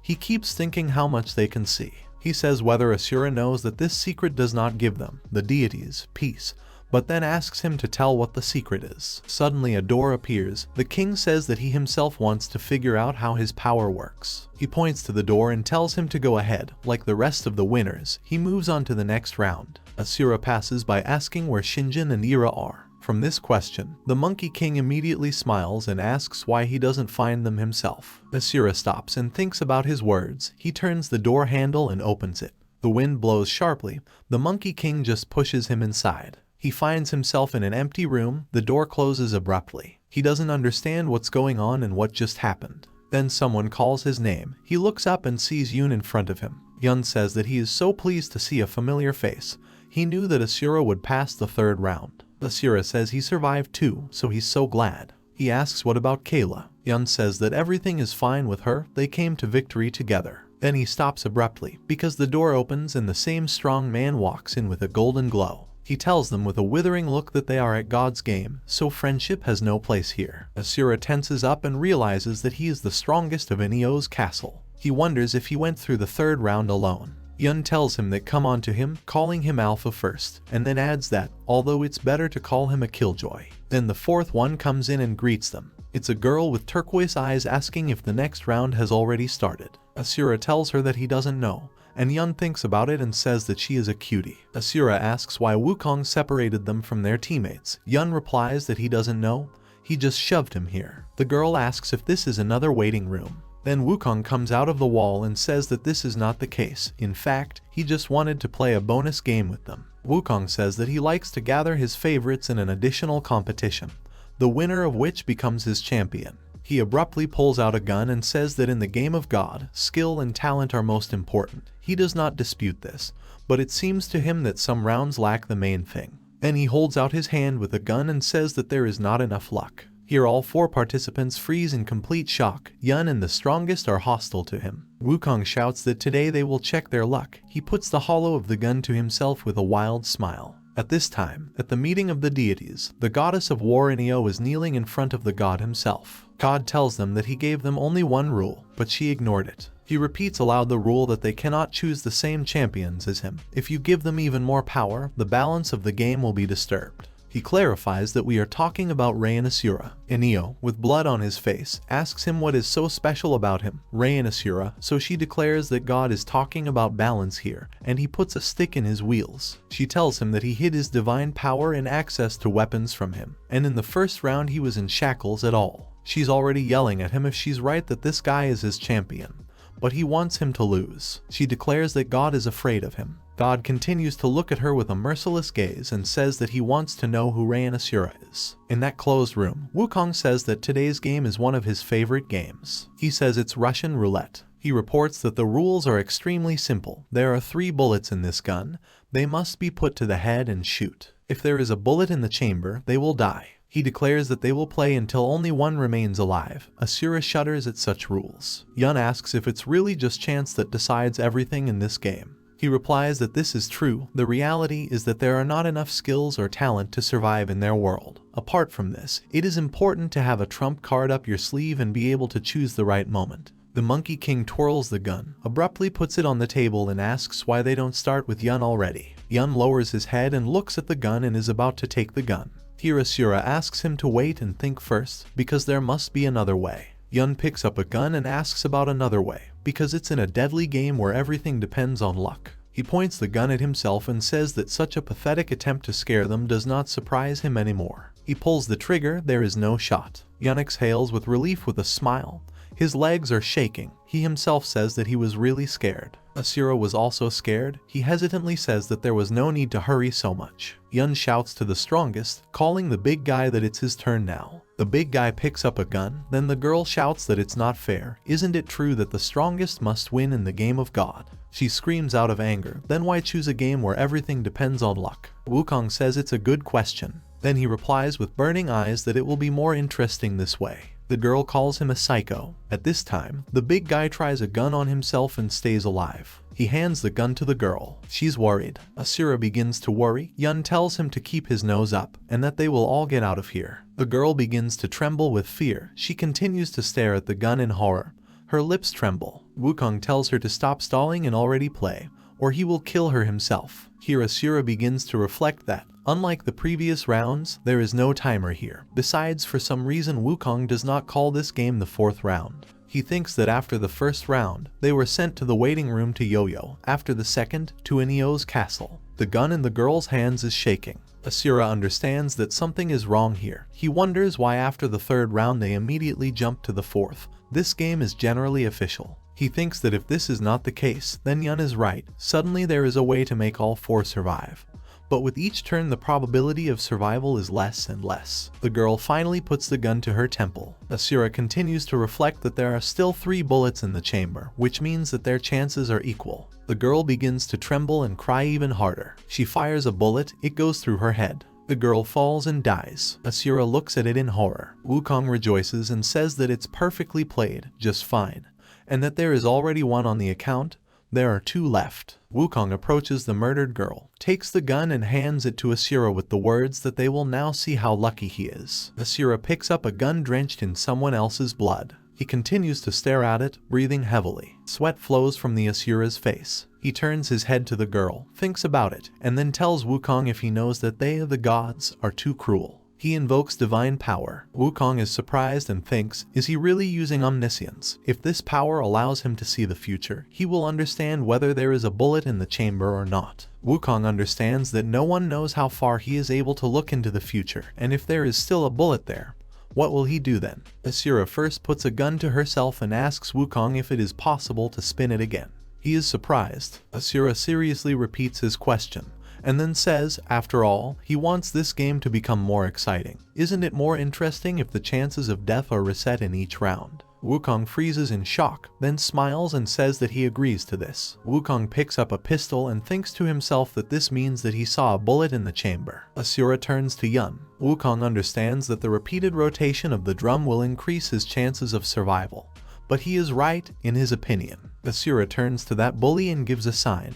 He also looks at Asura. Wukong repeats the rotation, and then puts the gun to him, saying that it's much more interesting this way. Asura takes the gun from his hands, raises it and stares intently, doubting. Then Asura points his gun at Yun. Yun tells him that, apparently, his eyes see much more than in their last meeting. Then that bully asks Wukong if it's not against the rules, if he wants to stop him. Asura asks why he would do this, because it's not God's game anymore, it's his own game, and all he wants is to have a good time. Here Wukong smiles broadly. Yun asks, which means it's not even an official round, just a macaque having fun. Yun puts down his glasses and says that dying in some left-handed game is a very bad way for him to fly out. Asura smiles and says that he thinks so too, and then abruptly changes direction, putting a gun to the Monkey King. Then he gets furious and asks if he even understands what he is doing. Asura smiles and says that she understands. He challenges the deity. Asura pulls the trigger, a sound is made, but there is no bullet. The macaque wonders if there wasn't a bullet there. The next second, a huge fist of a bully flies into the face of the macaque. From the blow he flies far back. While he is flying away, Yun abruptly appears in front of him, takes off his glasses and asks him to tell what color his eyes are, and then immediately kicks the macaque right in the stomach. Wukong hits the wall, which immediately breaks into pieces. Behind a huge hole in the wall there is a view of nature. Yun stretches his shoulders and says how pleased he is. He is glad that they, the guys, caught his plan. The bully clicks and says that they are still his enemies. Yuna tells him not to be distracted, because they still have a deity to kill. At this time, the god asks the goddess of war Inio if she really wants to know more about Reyan Asura. She says nothing. Then God admits that part of him is really afraid of Asura. He asks her if she knows why. He answers his own question without pause that he has seen his future, and it is his duty not to allow it to become a reality. The goddess's eyes express horror. Then the Epa comes, apologizes for interrupting their discussion. He announces that the third round is over, but 4 participants have disappeared somewhere. At this time, the macaque gets up from the water all wet. He reflects that Reyan pointed the gun at Yoon to signal the beginning of their plan, then at him to focus all his attention on him. The macaque understands that Asura knew that the chamber was empty, but it didn't matter. What was happening was just a distraction for their trap. He doesn't understand when they managed to develop their plan. Wukong says he doesn't care anymore, that it doesn't matter anymore. He takes his staff out of his hair and tells the guys that they will die soon.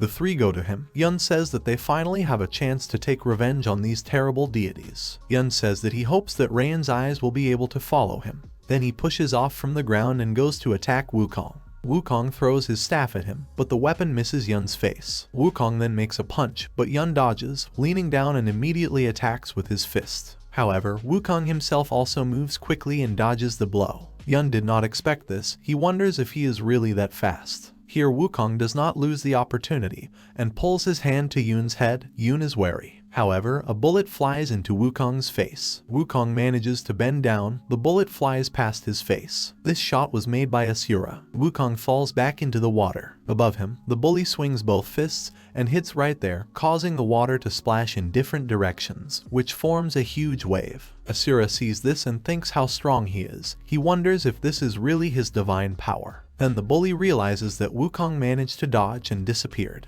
Yun notices a sound and sees that he has turned into a fly. The fly flies towards Asura. Then Yun understands and shouts his name. At this time, he turns back from a fly into a macaque, thinking that since Reyan's divine power allows him to predict his movements, then he needs to be eliminated first. Wukong swings his weapon at Asura, who indifferently stands still. He turns his eyes sharply to the side, which scares the macaque. He can't believe he noticed it. Wukong strikes, but Asura sits down abruptly, summons a weapon at the same time, dodging the macaque's blow. Wukong clicks and jumps up while Asura hits his glaive right at him. Then Yun appears from behind, raising his leg to strike, and Asura swings from below. Wukong notices the rear threat, so he puts his staff under the blow of Yun.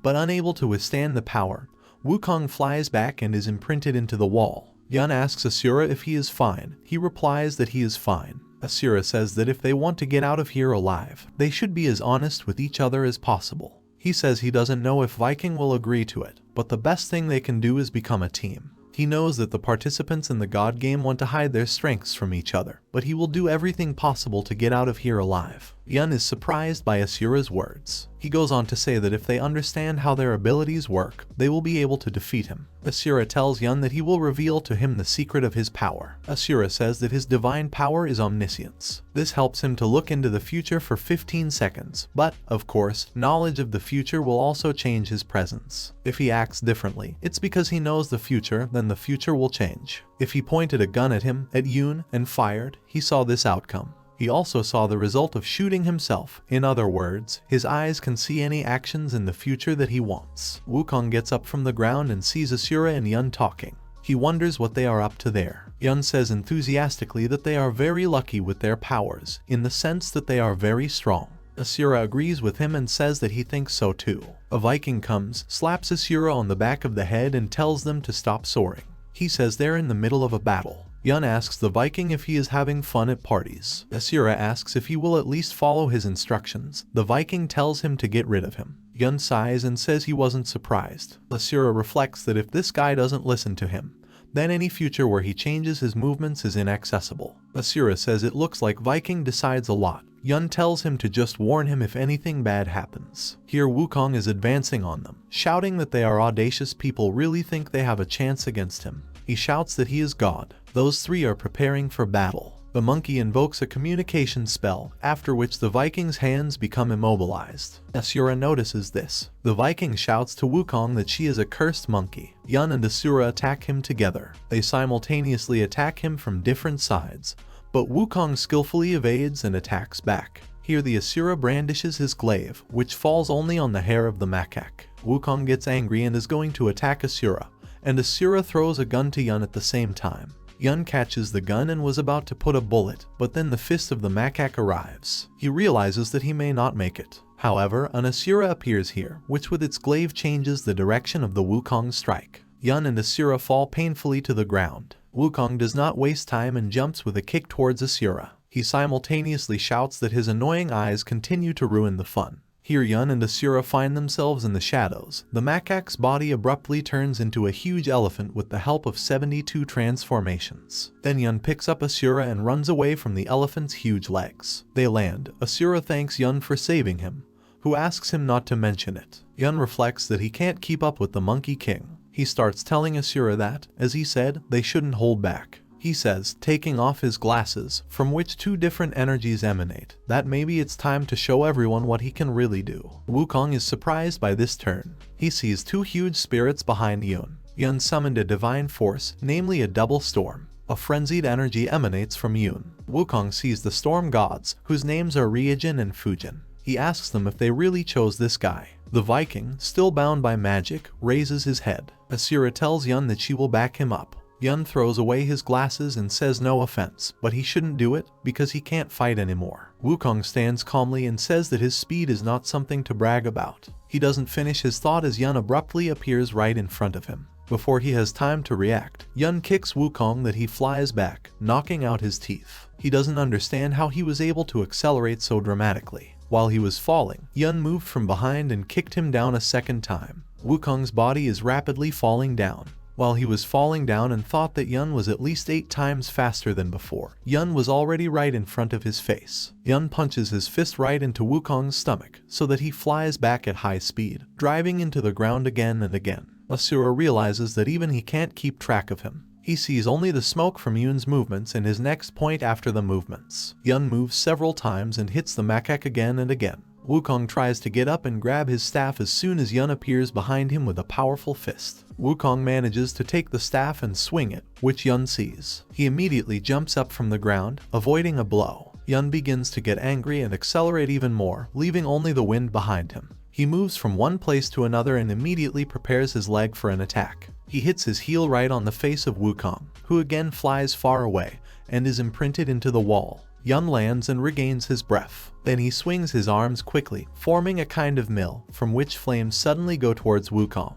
Asura continues to stand and admire the fact that he has crazy power, lightning, and wind. He understands that this is the real power of Yun. Asura draws attention to the smoke that Wukong is coming out of, telling Yun that he is fast. He straightens up and says that he needs to hit many times harder if he wants to kill God. Wukong says that although he is one of the most impressive mortals he has seen, perhaps he should hurry. He abruptly appears next to Yun and begins to say that he heard that only one person was able to hit him during his entire existence. Yun is suddenly alert. Sweat begins to flow from his face. Wukong abruptly grabs Yun's face with his huge palm and slams it into the ground, asking him to let him be the second one to do it. In Yun's past, it is said that throughout his life he was an abomination. They asked him what was wrong with his face. Did someone burn his eye? The children told him that it was disgusting because he had a scar from a burn in the floor of his face. They asked him to leave here. Yun does not regret his appearance. Because he was an outcast, he made a decision that defined his life. He begins to cry bitterly and thinks that no one will hurt him anymore. He broke the fingers of others. He was asked several times for forgiveness that he did not mean it,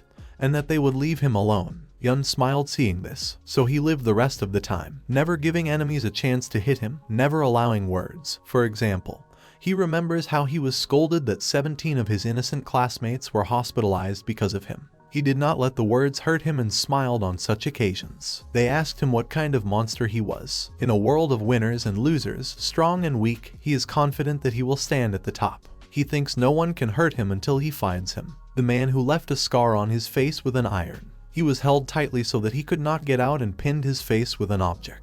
Returning to the cave of the third round, where his Kayla and another boy were standing and discussing Yun. Kayla asked the boy, because Yun was a little strange earlier. The boy does not understand her and asks what she is talking about, because he does not know Yun so well. Kayla turned her head away and said she didn't know. She thought that during the battle, the color of his eyes had changed. At this time, Wukong took Yang by the head and pressed him to the ground. Suddenly a fire breaks out. Wukong does not understand what it is, but still does not let him go. The flame intensifies and reaches the power that Wukong's body burns. Asura sees this and closes her eyes with her hands. The Viking continues to stare at them indifferently. Asura's eyes work, and he sees the future. The smoke clears and he sees Yun. Suddenly, Wukong jumps out from above. Yun can barely stand on his feet. Wukong asks him with a smile and completely unharmed, so this is not enough for him. Yun holds out his hand and says that he has been untouchable all his life because of the communication he gave himself. Glasses appear from his hands. Yun tells the macaque that he has ruined everything.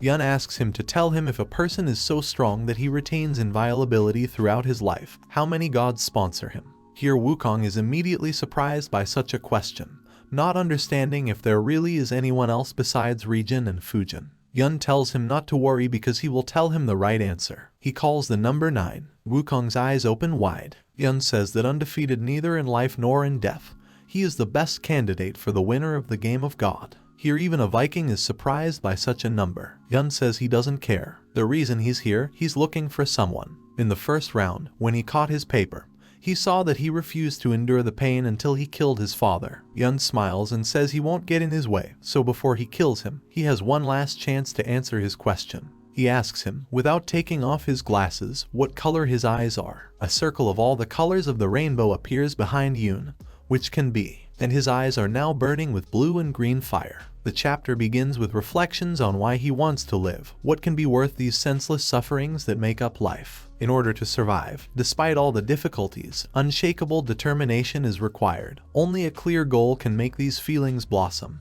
Yun summons the divine power of the Lord of the Nile again. A huge stream of water is drawn from the river, rapidly heading upwards. Suddenly, Wukong's body is shackled by plants that come right out from under his feet. This is the divine power of Gaia. He directs a stream of water directly at him.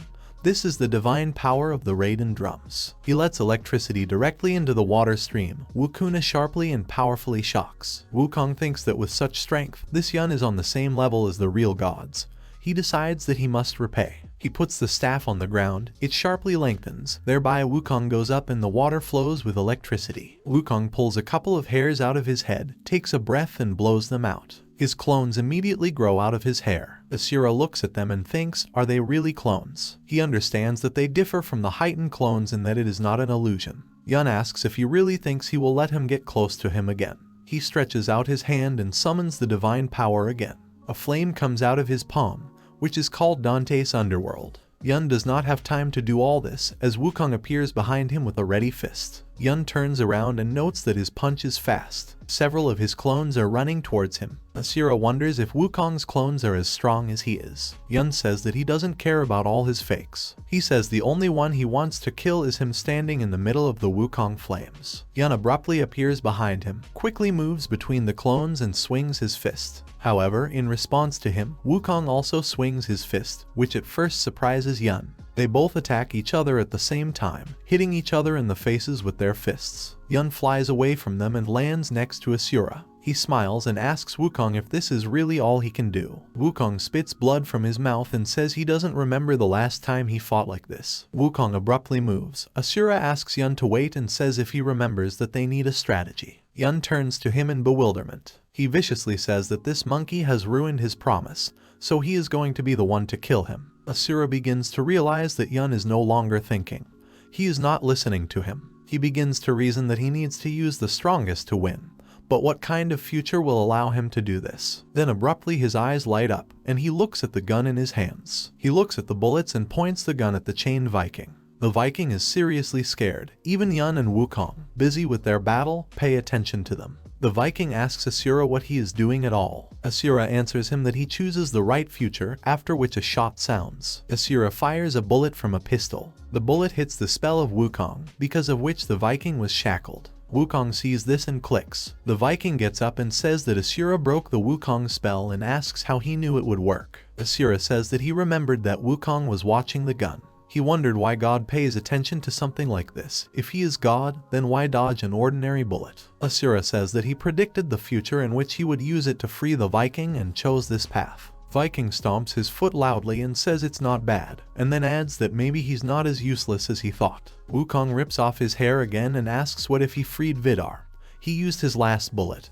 and the three of them are unlikely to cope with him alone, in his opinion. He blows his hair off the palm of his hand and asks, so what about then 50 clones like himself? Clones emerge from his hair and madly head towards them in an attack. Yun wanted to do something, but then Asura stops him and says that he understood everything. Yun asks what he understood. He says he has actually figured out who Vidar is. The Viking comes forward to the clones and uses his divine power, which is called the Hand of God. The Viking abruptly folds his hands, forming a cotton, after which a bright light immediately appears. All the clones stop abruptly and start hiding in fright. There is a huge explosion. Yun is surprised to ask what this guy eats for breakfast. One of his powerful strength pierced the entire stone wall, into which people were imprinted. Asura thinks he understands now why Shinjin said he was the strongest. Vidar is the protector of the god of vengeance, that is, he himself is a god. Here Yun reflects on the hand of God and says, what does this rude man mean? A candidate for the gods. Asura says he is not just a candidate. He recalls a meeting with Cthulhu, when he was told about the truth that God had hidden. He asked him, since he is God, what he is doing in the game of God. Then Cthulhu asked him who said that the gods could not play. Besides, he had already seen the divine participant. Asura tells Yun that he is sure that the Viking is also a deity. Yun says it's not fair, to which Asura replies to him that this game was not particularly honest from the very beginning. Viking tells them to stop fooling around because it's not over yet. Here Wukong is sitting on top of a small cloud and says that they almost beat him. He says that the three of them put him in a difficult position. He calls the Viking a Norwegian revenge deity with God as a sponsor. He calls Yun an almost untouchable warrior with 9 divine powers, and calls Asura an annoying guy who sees the future. He says he was inspired by the choice of one of them to be his protector, but now he can't wait for him to kill them all. Asura informs the others that he has an idea how they can defeat him, but they need their cooperation. Viking is the first to agree with him, then Yun and Asura are shocked. Asura asks if he is telling the truth. The Viking turns around and asks not to make him regret it later. Here Yun apologizes to Asura for what happened, so if the big guy doesn't mind, then he should also work in a team until the macaque dies. Asura smiles and says that he will give his all, and now he asks just to repeat after him, looking back at a certain portal, remembering the corpse of that girl. Asura promises that he will make sure that they all get out of here. Wukong smiles and says they will look at it again. Wukong jumps towards them with an attack along with his staff, simultaneously causing expansion. He throws this staff at them. The Viking catches his weapon. His legs break the ground from the power. Here Asura and Yun come out on the sides of the macaque. Yun uses lightning bolts and hits the monkey directly, but Wukong dodges. In the other direction, Asura flies with his glaive and hits him with a swing towards his head. His blow delays the staff of Wukong. Put forward, Asura's eye abruptly begins to burn. Yun is also standing ready. The Viking jumps out with a blow from above. The Viking punches Wukong, who defends himself with a staff, but soon realizes that the end is over. His eyes roll up in pain, his bones crunch, his ribs break from the pressure. Wukong abruptly flies back, driving into the mountains, then into the trees far, far away. Yun says they caught him. Asura says they'll just keep attacking him until he opens up. Asura understands and says that if they don't kill him now, then each of them will die. Then Wukong pushes off from the rock and abruptly flies back to them, shouting that this is how it should be. He screams that his heart is pounding furiously before impending death. Does it not make his blood boil with excitement? Wukong strikes forward with his staff. The blow deflects the Viking with 2 hands, but then Wukong kicks him in the stomach, which makes Vidar bleed from his mouth. He doesn't understand why he suddenly became stronger. Then Yun immediately attacks him with fire, but Wukong redirects his blow upwards with the help of a staff, and then immediately gives him the back of the head with his weapon. Yun falls face down to the ground. He is surprised by his new speed. Wukong smiles maliciously. Behind him stands Asura, who points his weapon at him. Wukong says that he knew that he was waiting for this, his way of possibilities. Then Wukong abruptly appears at his side with a kick and asks in parallel what he will do with this empty gun. Wukong kicks him right in the face. Asura falls hard on his face, dropping the gun far away from him. As a result, all 3 are lying wounded on the ground. Wukong says that the light of hope that they clung to so desperately has gone out. He takes his staff, approaches the guys and says that he believes he should be the first to kill Asura. Asura gets up from the ground. Wukong calls him a fearless puppeteer because he uses providence to control his comrades and put his plans into practice. He smiles and asks if he can't seem to see the future that far, and then laughs. Asura calls Wukong's name and asks if he knows what is the key thing with puppeteers. Wukong immediately gets tense from such a question and behavior. Asura replies that they are not in the spotlight. Asura abruptly pulls out a gun and fires a bullet right between Wukong's chest, which penetrates through and out, leaving blood behind. The story is about the girl who was hit by a bullet. The deity tells her that she is his champion, so she should be grateful. This is a huge skeleton executioner who tells her that she has as many chances as she wants to win the game of God.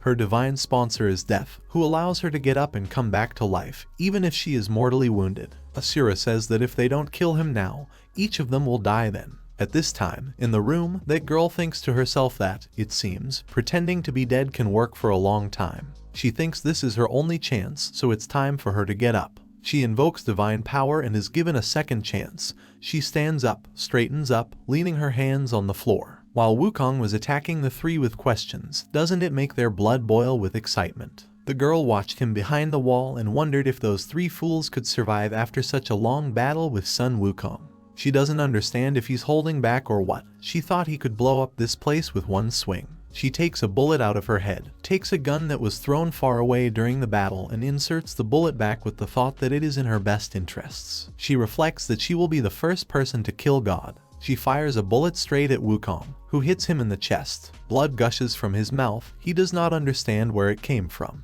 Asura gets up from the ground and says that the time has come. Wukong asks how they were able to do this. Asura replies that this is the future he saw. Wukong begins to say that he forced him to disarm him in order to hand the gun to her. Wukong remembers when Asura put a gun to him, and says that's why he was so confident even with a gun without bullets. Asura says that's right, he knew that the only way to defeat him was to use a gun. Asura adds that, in addition, the bullets were powerful enough to kill a god like Vidar. He remembers how the girl shot herself. He says that all the time the gun was loaded, he was vigilant. So he spent the rest of the bullets to make sure they were unusual and could destroy even the power of the gods. And as soon as he thought he was safe, he used the last available bullet that was in that girl's head. Wukong does not understand and asks how he found out about her divine power, because the two of them had never met before this round. Asura says that his divine power, omniscience, allows him to look into any future he wants. At the moment when they were playing Russian roulette, he quickly looked at all possible options for the future. Then Wukong only thought that if the power of the Asura allows him to see the future, he will know if the bullet will be in the next compartment. Asura notes that he was lucky that he saw an option in which he checked whether she was alive. In the room, the girl asked him not to touch her, and Yun was surprised at this behavior. Asura smiles and says that's why he shouted those words so loudly, which said that if they did not win over him,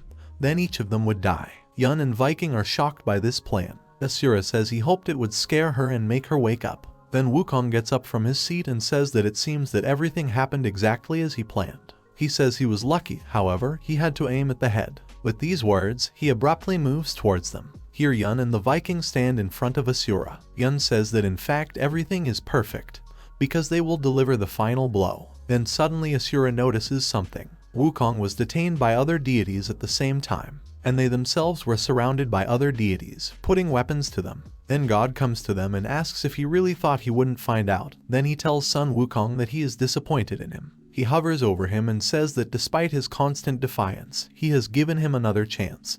But his patience has run out. There is a story about Wukong. Since its inception, he has been striving for freedom. He woke up completely covered with stone, because he could not move. After his long stay in captivity, he knew that he wanted to break free and spend his eternal life according to his own rules. So he fought and fought and fought. Finally, when he thought he had achieved freedom, he arrived as his overseer. God appeared suddenly above him. One day, a new deity appeared out of nowhere. God made the Wukong floating in the cloud fall with one finger. The deity conquered the pantheons, that is, a group of gods who belong to the same mythology. His strength seems endless. Even the immortal gods have submitted to him. He has often asked himself why he is fighting.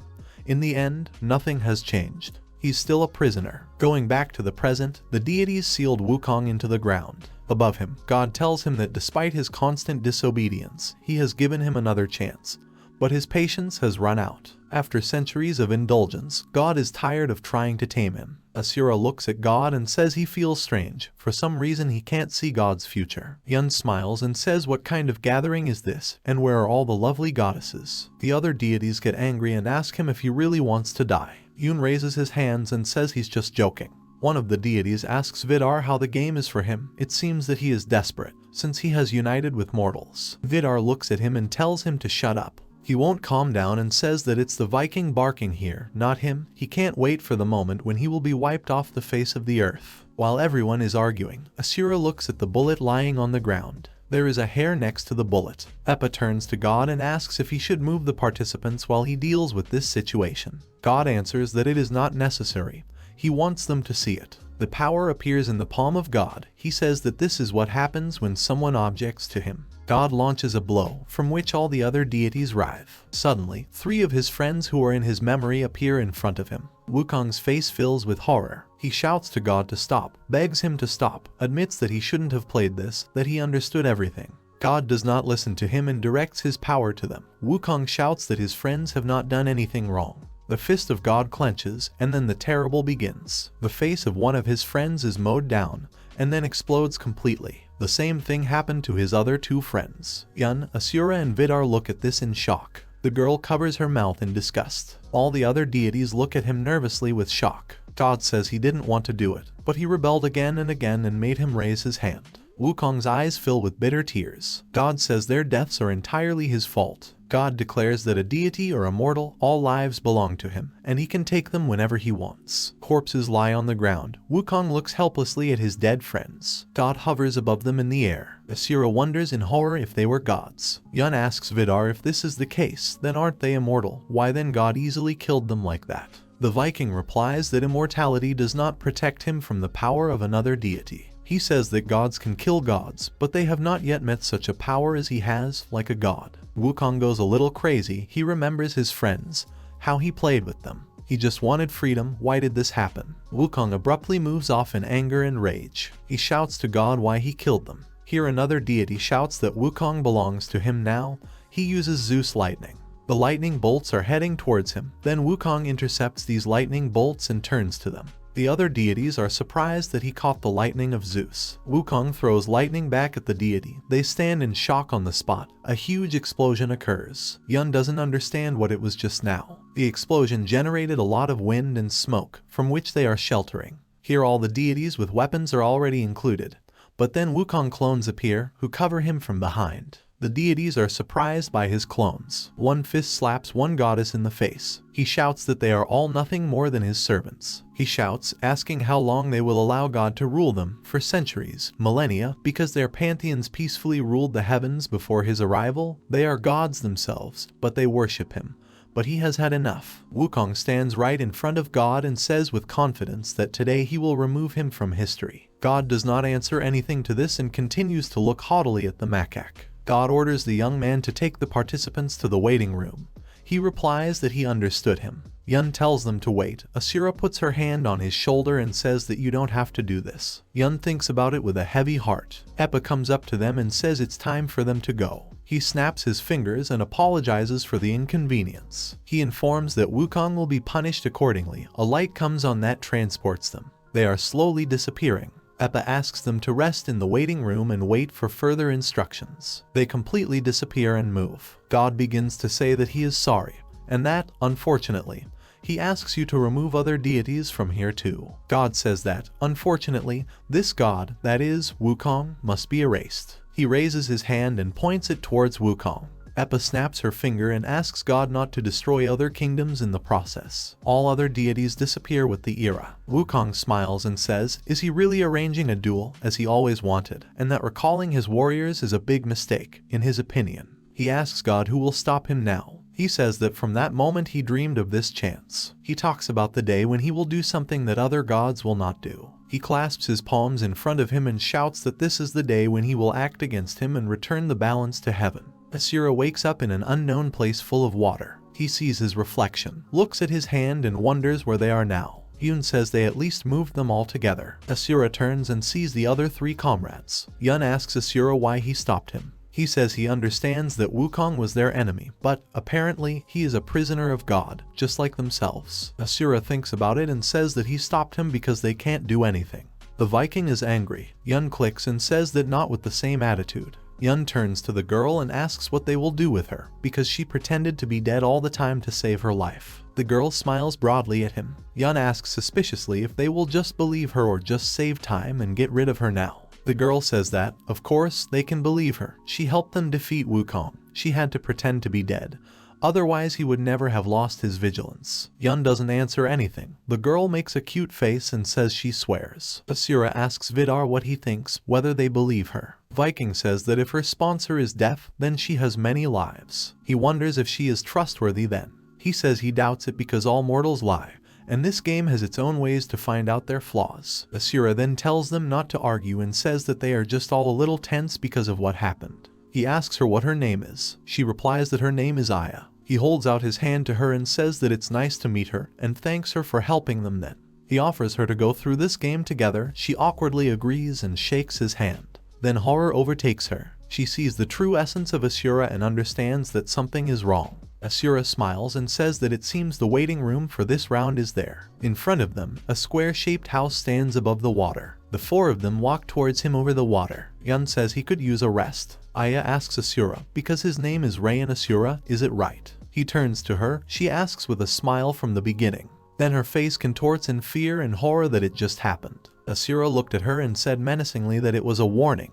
He sees through her. This will not work on him, because he sees her future. Asura tells her that he knows that people like him worry only about themselves. They betray others when it is profitable for them. Asura asks her why play alone, because the game of God is dangerous. He says to her, surprised that with each round teamwork becomes more important. She will never go far if she is alone. Suddenly, a little boy, Kayla and Taekta come out of the house. Yun is very happy with them. Taekta looks at Asura suspiciously and guiltily. He looks up and sees the door open. Ira comes out of it, unharmed. Ira begins to cry and smile at the same time. She abruptly jumps into the arms of Asura. Asura is already scared. The rest of the guys are watching her, too, in shock. She hugs him tightly and says she thought Wukong had separated them, or worse, that he had done something to him. Asura blushes hard. He smiles and tells her not to worry and that he's fine. He says he's glad they're all safe. They both turn back at Taekta's call. Taekta asks Asura what happened to him at all then. Asura says it's a long story. Taekta remembers the second round and tells Asura that he has changed. Asura smiles and asks if he is telling the truth, then notes that he is amused and wondering what he is talking about. Asura turns to the others and says that he wants to introduce them to his new friends first. In front of them are Yun, Aya, Vidar. At this time, in the snowy mountains, where the wind is raging,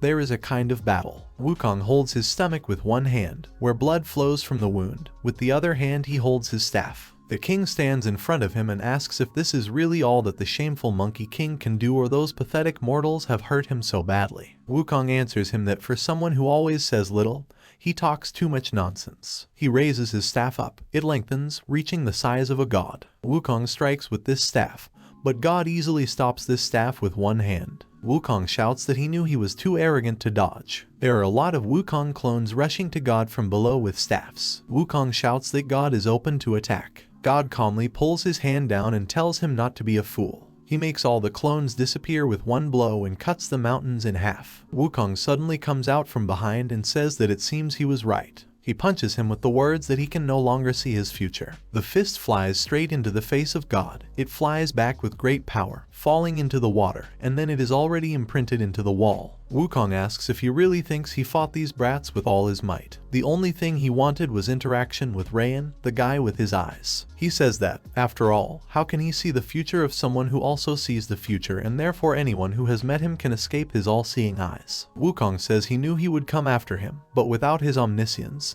he thinks he has a chance against God. God comes out of the smoke and says it looks like Buddha was right, because for a primate, Wukong is pretty smart, but it doesn't matter. God had a trust on one side of his face from the blow of Wukong. Wukong is sharply alert and surprised. God conjures again, pointing his palm down. Immediately the earth under the slope shudders and causes the water to rise rapidly up with the slope. Wukong doesn't understand if only the wind force is enough to push him. He reflects that it is not the hand of God. He remembers Vidar.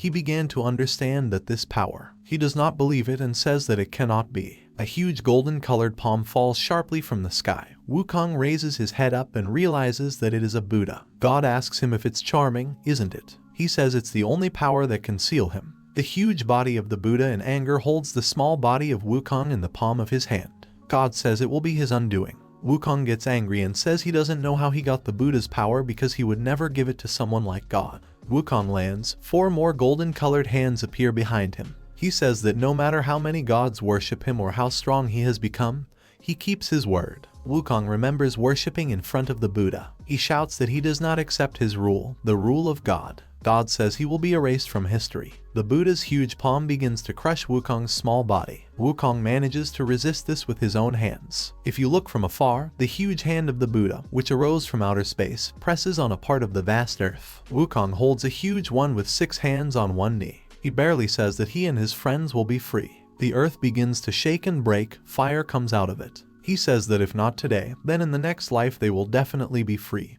and until then he will fight. He remembers all his friends and moments with them. Wukong gets to his feet and shouts that it doesn't seem so bad now. He slowly rises, resisting this huge hand. God begins to tense up. Does Wukong raise the Buddha's hand? Here Wukong begins to say with a broad smile that he hereby declares that he sponsors and grants his divine power to the new champion. God's eyes open wide, he tenses up. Wukong shouts Reyan Asura's name. At the same moment, something seems to click in the Asura. Wukong gradually dissolves into the lava that formed under his feet from the pressure. Lava boils and boils. His legs reach first the ankles, then the knees. God begins to get really angry. He clenches his fist and says that he dared to choose him as his champion. The lava has already reached Wukong's stomach. He continues to resist the huge hand. He thinks to himself that he won't regret it. He remembers his exciting life, all his friends, even in the last moments he is still fighting for freedom, which he has always been looking for. The lava reaches his face. He thinks that if there is someone who can finally reach it, then he is sure that it will be Reyan Asura. The Buddha's hand descends to the end into the ground, because of which the whole earth shudders, enveloped in lightning and powerful force, after which a huge explosion occurs. Pieces of earth are flying in space. Ira sees that something is wrong with Asura. She calls him by name. Viking, Kayla and a little boy in the background are busy with something.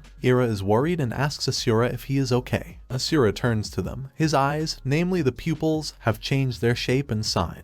Tears flow continuously from his eyes. Ira says he's crying. He abruptly wipes his tears and says that everything is fine with him, after which he asks them for forgiveness. He justifies it by saying that the day was long. Asura carefully looks at his palm. At this time, Wukong is flying unconscious in space. God is standing next to him. As soon as Asura confidently clenches his fist, God squeezes his own in the same way. The side of the face where Wukong hit, where the crack formed, opened. A piece of the coating has fallen off. A living face is visible. There is the skin of a living person. The guys continue to stand in front of the house, not discussing anything. God continues to stand in space and ponder. There is a parallel comparison of Asura and God himself. They both smile. At this time, everyone sits down to eat. The table is richly set. There is a lot of meat, seafood, bread and drinks. Ira wonders if they have defeated Wukong. She looks at Asura with disappointment and asks if he really helped too. Asura wearily tells her that come on. Yana pettingly picks up the meat and brings it to his big mouth. Ira doesn't believe him and says they can't go from fighting ordinary people to, for example, killing gods in a few hours. Asura says that okay, he had a good team.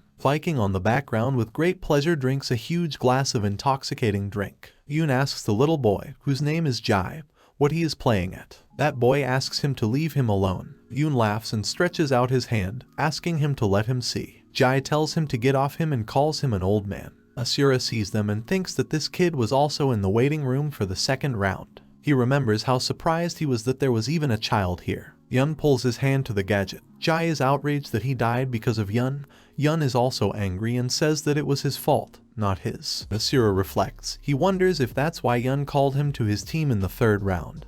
But again, how could a child go so far in this game? He is interrupted from his thoughts by the voice of Ira, telling him that the earth is calling Reyan. She slaps the table and says maybe they should think about a strategy for the fourth round, because they barely passed the third. Asura looks at her and asks if they know what he will be like. Ira replies that yes, and what is it? Then abruptly someone knocks on the door. They all prepare for battle together. Asura immediately calls for his weapon. Ira immediately pulls out his pistol. The rest immediately get up from their seats. They keep knocking on the door. Asura says it's unexpected. He lowers his weapon and says he will open the door now. He reaches out to the door handle, opens it and sees the goddess of war Inio in front of him, who has one eye bandaged. Asura immediately rejoices, and Yun asks what happened to her eye. Everyone turns to Yun and they say with displeasure, why does he ask about this and call him a fool? Yun doesn't understand what he did. Inio exhales and says that this is exactly what she expected from a fool like Yun. She looks at them wearily and disappointed. She remembers what really happened, how God was standing next to them, and a certain girl was picking up a needle. She replies that besides, she doesn't want to talk about it. Asura sadly says that okay, fine. He asks her, then why is she here? The goddess Inio says that in order to bring back another memory and prepare them for the next round. She informs them that they have 2 days until the 4th round. They can do whatever they want during that time. If one of them gets hurt, there is a room in the house with healing elixirs. At this point, Aya raises her hand, asks for forgiveness and asks what the next round will be. The goddess rudely tells her to shut up, and maybe she'll tell her then. Aya outwardly smiles sweetly at her, but inside she calls the goddess all sorts of words. She tells the goddess that she understood her. Inio asks everyone what they know about the labyrinth of Minos. She talks about the legendary king of the capital of ancient Crete, Knossos, who is the son of Zeus and Europa. Everyone is dissatisfied with silence. Inio immediately apologizes and realizes that they still don't remember anything. The goddess says that in the 4th round there will be no teams, no winners, only survivors. Asura tenses up. She says that they will all be placed in groups of 1, 2 or 3 in a huge maze. In it, they will face challenges and monsters that they will have to kill in order to pass on. They can team up with others or go alone. However, the longer they are in the maze, the harder it will be to find a way out. Takeda asks how long this round lasts. Inio smiles and replies that it's 4 days. Asura is surprised by this figure and says that it is so long. Someone says that this is the only round in which they are not forced to kill other participants. Asura says there must be a catch here. Inio says that this is the case, and that of the remaining 190,000 participants, only 1,000 will be able to make it to the 5th round. And the survivors in the maze will be fed to the observer of the 4th participant, the Minotaur.